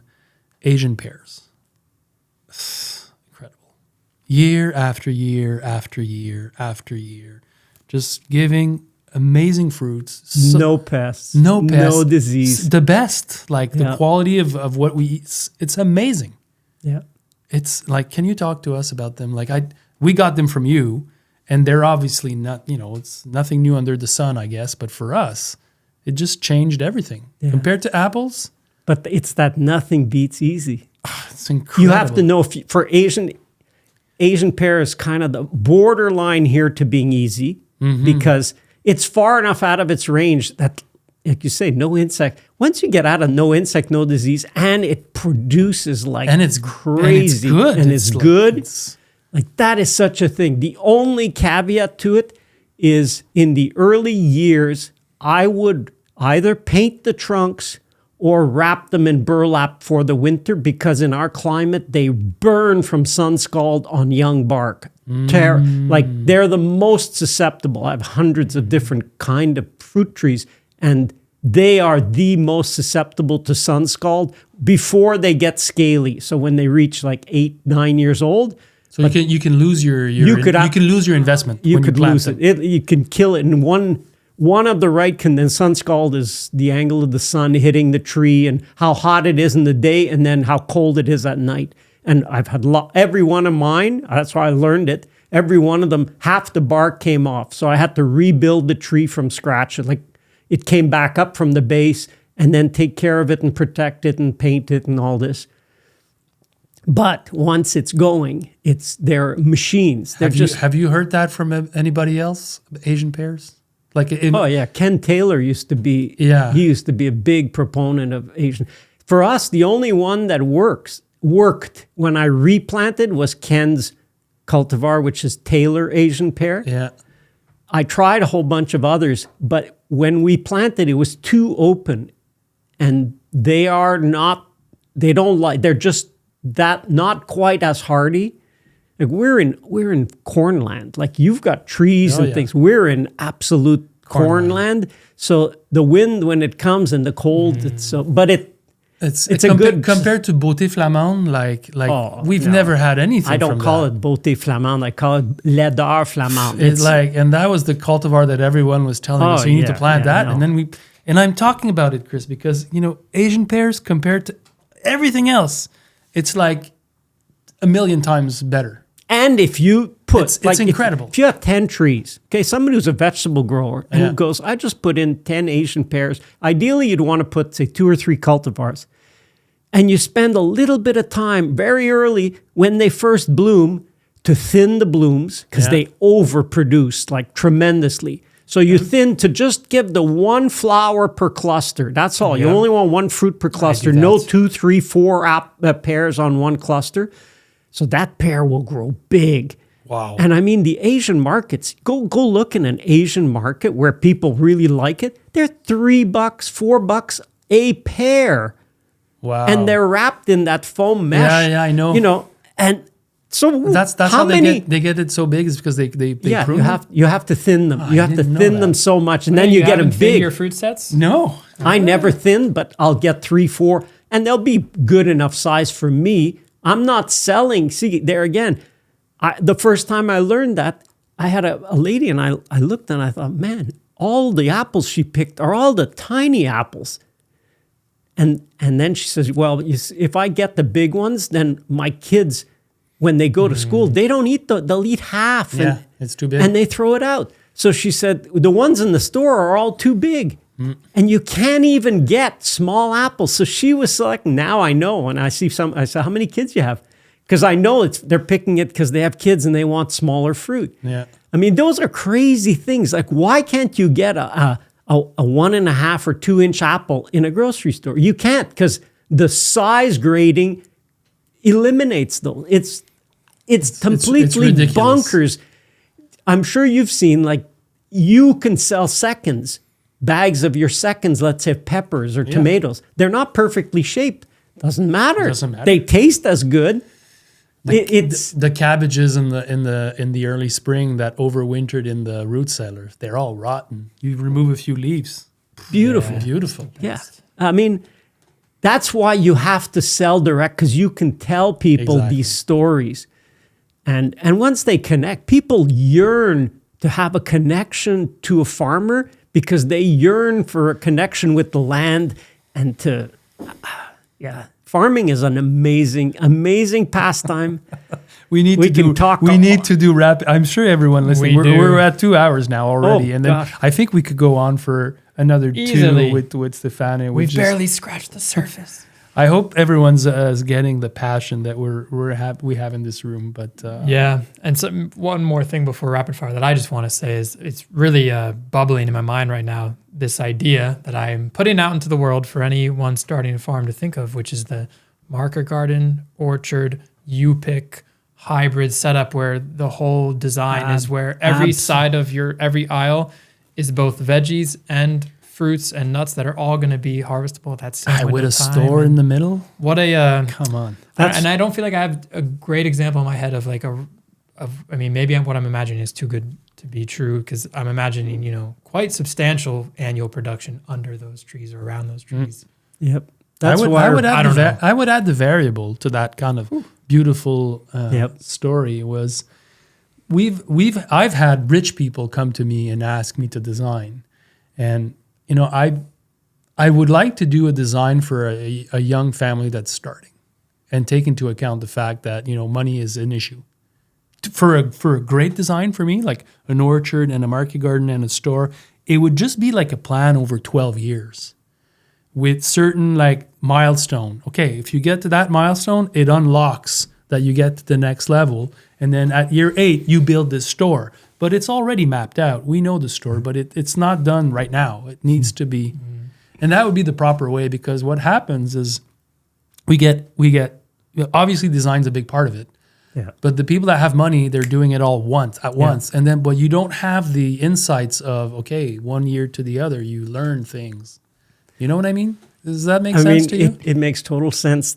When you said Miracle Farm, originally I registered the farm as Miracle Farms, because my vision at that time was, and it was just a vision. It was so clear, and it still is so clear, but it's like, it's so big and so daunting that it scared me. Mm-hmm. But I wanted to take steps towards it. And I realized there's such a learning curve. Like, just learning to grow fruit was such a learning curve. Yeah.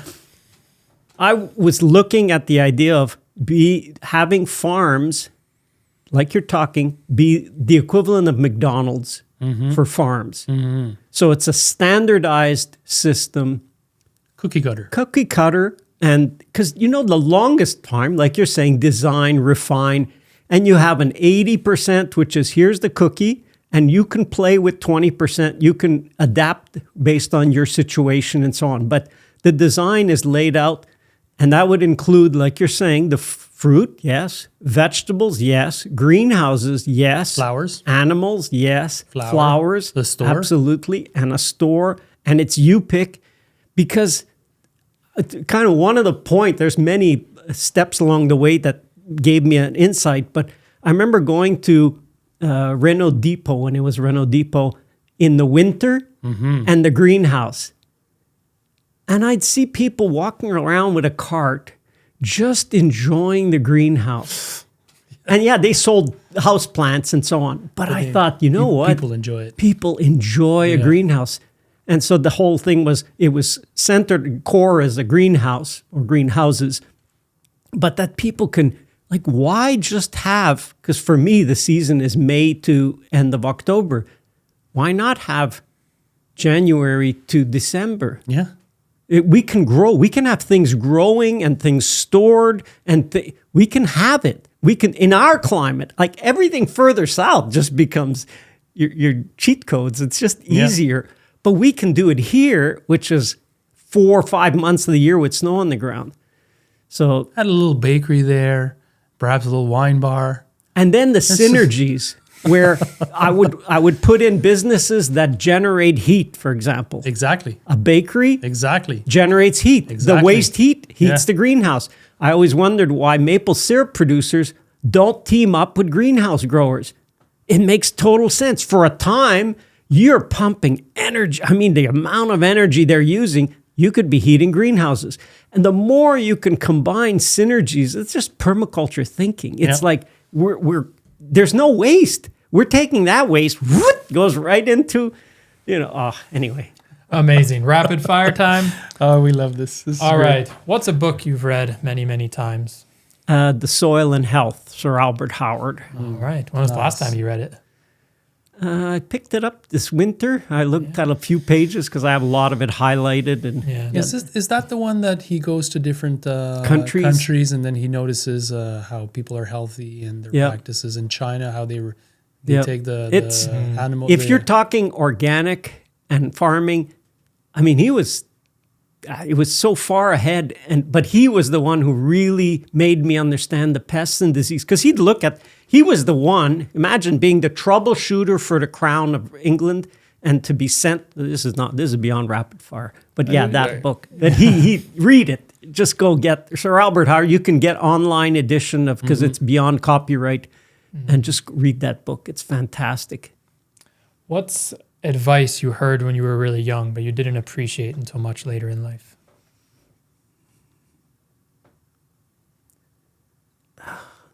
Probably just like I use it now, just start. Just start. Yeah, I use that so much. It's like, I'm thinking of this, you're thinking of it? Just start. How? It didn't register earlier, probably because of paralysis by analysis, things like that. Because I was so busy going to school. Like school, one of my co-students had a thing. He says, don't be so busy going to school that you don't have time to get an education. And it's true, because you're so busy going to school. School, I don't think people anymore should go to university unless you want social interaction. But honestly, if it's free, it doesn't matter. Even doesn't if it's matter. free. You think it's useless? I think you could, nowadays, you could tailor AI to be, I've used it, I'm using it as my tutor. You can learn anything. And it'll give you according to your, like, what are you really passionate about? And it'll give you examples using that. AI as a tutor is absolutely going to, and you're going to progress so much faster because you're learning what you enjoy. Even if it's learning history about something, doesn't matter, but you like that, it'll find examples of that and tailor your history lessons. You got to get, like, your kids are. I'm guilty of that. Like I hang out with AI, like with my chat. I ask him stories. Tell me about this. Tell me about that. I'm learning so much. It's incredible. I mean, our learning will just be exponential. Because as soon as you think of something, you go, what about this? Oh, wow, really? And then you go deeper and deeper. That's how you learn. You get, Stefan, I don't know if you know this, but the AI, it will always give you an answer. Always. Oh, yeah. But it won't always be right. Right. Yeah. It's going to tell you a story. Oh, yeah. But it doesn't mean, you can ask them the same question 4 times. Give me the history of, the Spaniard cruising ships that came to America, and it's giving you. It might give you different stories. That's why I've looked at a few of them, and I've had a few of them going, and I like the idea of, I use Grok now, just that, because its basic training is truth seeking. Like, don't hallucinate. Don't tell me stories. And what are you trained on? If you're trained on the internet, just the internet, but you don't judge, there's all kinds of BS out there. And so, and the fact that it is up to the minute because it relies on the X platform as its source of as one of its sources of information. So if you ask it something, hey, what happened last week? It'll tell you absolutely. What happened yesterday or what's going on this morning? It'll tell you because it takes up to the minute. If you ask, and I started with ChatGPT, and to me that's absolute garbage now because it says, well, I've been trained up to 2024, let's say. Well, that's 2 years. You don't know what's gone on in 2 years. It'll even hallucinate and say, no, that doesn't exist. What are you talking? It doesn't exist. Ask it something, that happened last week and it doesn't know. It'll say, no, it'll say that never happened or interesting. Like crazy. Let's not talk more about that because we could really go into the rabbit hole. Deep. It's for learning, it's absolutely revolutionary. Okay, sorry. I wonder if Elon Musk knew when he bought X. Probably he did. I don't know. He's so far. He's thinking 3 steps, 5 steps, 10 steps ahead. Like I like his approach. His bottlenecks. We can move on. Like, and I just to be another voice in the mix. Like I don't agree because I am actually quite anti-AI. To just letting the world know. But interesting. That's fine, and it's another conversation. But I imagine there's going to be listeners feeling very strongly in both directions. Some are going to be like, "What?" and other people be like, "Yeah." So before we started, remember we said we talked about different things and even like social media and the algorithms and that. Yeah. Everything is a tool. You could say, here, I got a hammer. And if somebody there is a murderer and they look at a hammer, I can kill someone with that. It's like, wait a minute, it's a tool. It's a very useful tool. Yeah. So everything has both a positive, anyway, the world there's black and white and there's shades of gray probably, but there are two forces in the world. And so how you look at things depends, what motivates you. Yeah. So sure. AI is the same thing. And it's a tool. It can be very useful, very valuable. Anyway. Or not. Yeah. Next question. What's a place that has shaped you as much as any person has? Probably the farm. A place, it would be the farm. It's not surprising. I mean, a lot of it is, I have a whole course in the master class called observation. And as a biologist, you're kind of trained how to observe.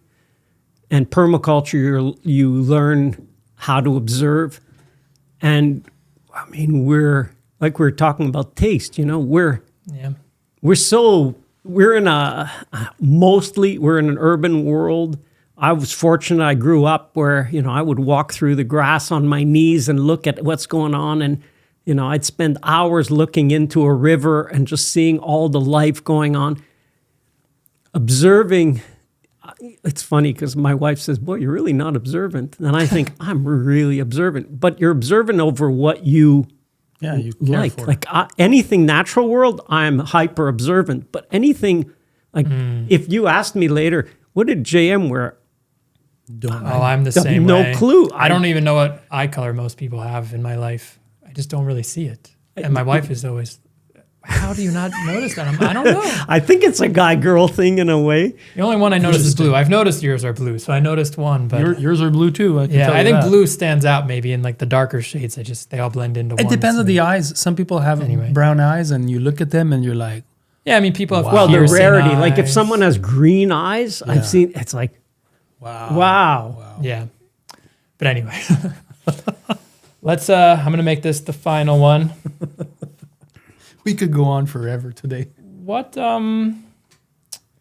What's something else you're interested in, totally different from maybe out of something very different from what we've spoken about today? I guess history and especially the Second World War, I'm kind of fascinated with. Oh my God, not another We've one. already had this come up once before, and we're both a little bit in this.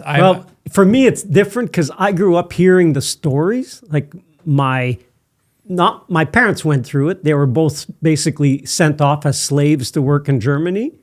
Okay. So your parents are from where? From Poland. From Poland. Oh, wow. Yeah. So it was the first area, and I mean, you're invaded, okay, and now they go, you're over. My mother was 13, and she was sent to Germany. Like she was gone. You're like we go. What that happened? Yeah, we think she would be for 5 years. She was working at a German farm, and she was abused. So she had nightmares the rest of her life. I mean, I've seen it firsthand. Then my parents' friends, there were some who were in the Polish army, and they were, so I heard all these stories. And so that kind of fascinates me of how a people, and then you've heard of the book, The Fourth Turning, like we're kind of. No, not that one. No. You've never heard that? Okay. What is it? It's basically 4 generations. And if you go back in history, every 4 generations, people have been far enough, like you. Oh, no, I know about the concept. It's like every 120 80 years, 80 like we just repeat a cycle because Exactly. generational memory runs Exactly. out. No one alive can actually remember what it really felt like. To have a war, let's say. We don't remember, so we're like, okay, let's do it. You could feel it happening right now. Yeah. There's a sense that young people are not, they're like, well, World War II was really that bad? That kind of. See, I remember just the stories, but I didn't live it. Yeah, and obviously none of us did. Yeah, but you probably have the emotion of how the stories were told. Because we had connection to people that were actually alive. Yeah, for me growing up, one of my most vivid memories is our cold room, which my parents, having gone through the war, they were always said, look, we're going to deprive of everything, but we won't deprive of food. So because we were in the country, we had a huge garden. Like it was crazy. So there was a 12-foot freezer. I think it was 12. It was a huge freezer. Then we had our 2 tons of potatoes. And then we had the whole wall filled with canage. Like my favorite uncle is Polish. It's like they had, everything of everything 4 times. Yeah.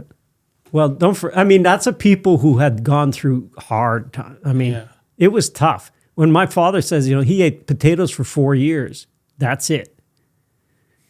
It's like he loves potatoes. He loved potatoes, but it was like, man, I'd like to have something other than potatoes. Why? Because potatoes was fed to the pigs, and he could eat what the pigs would eat.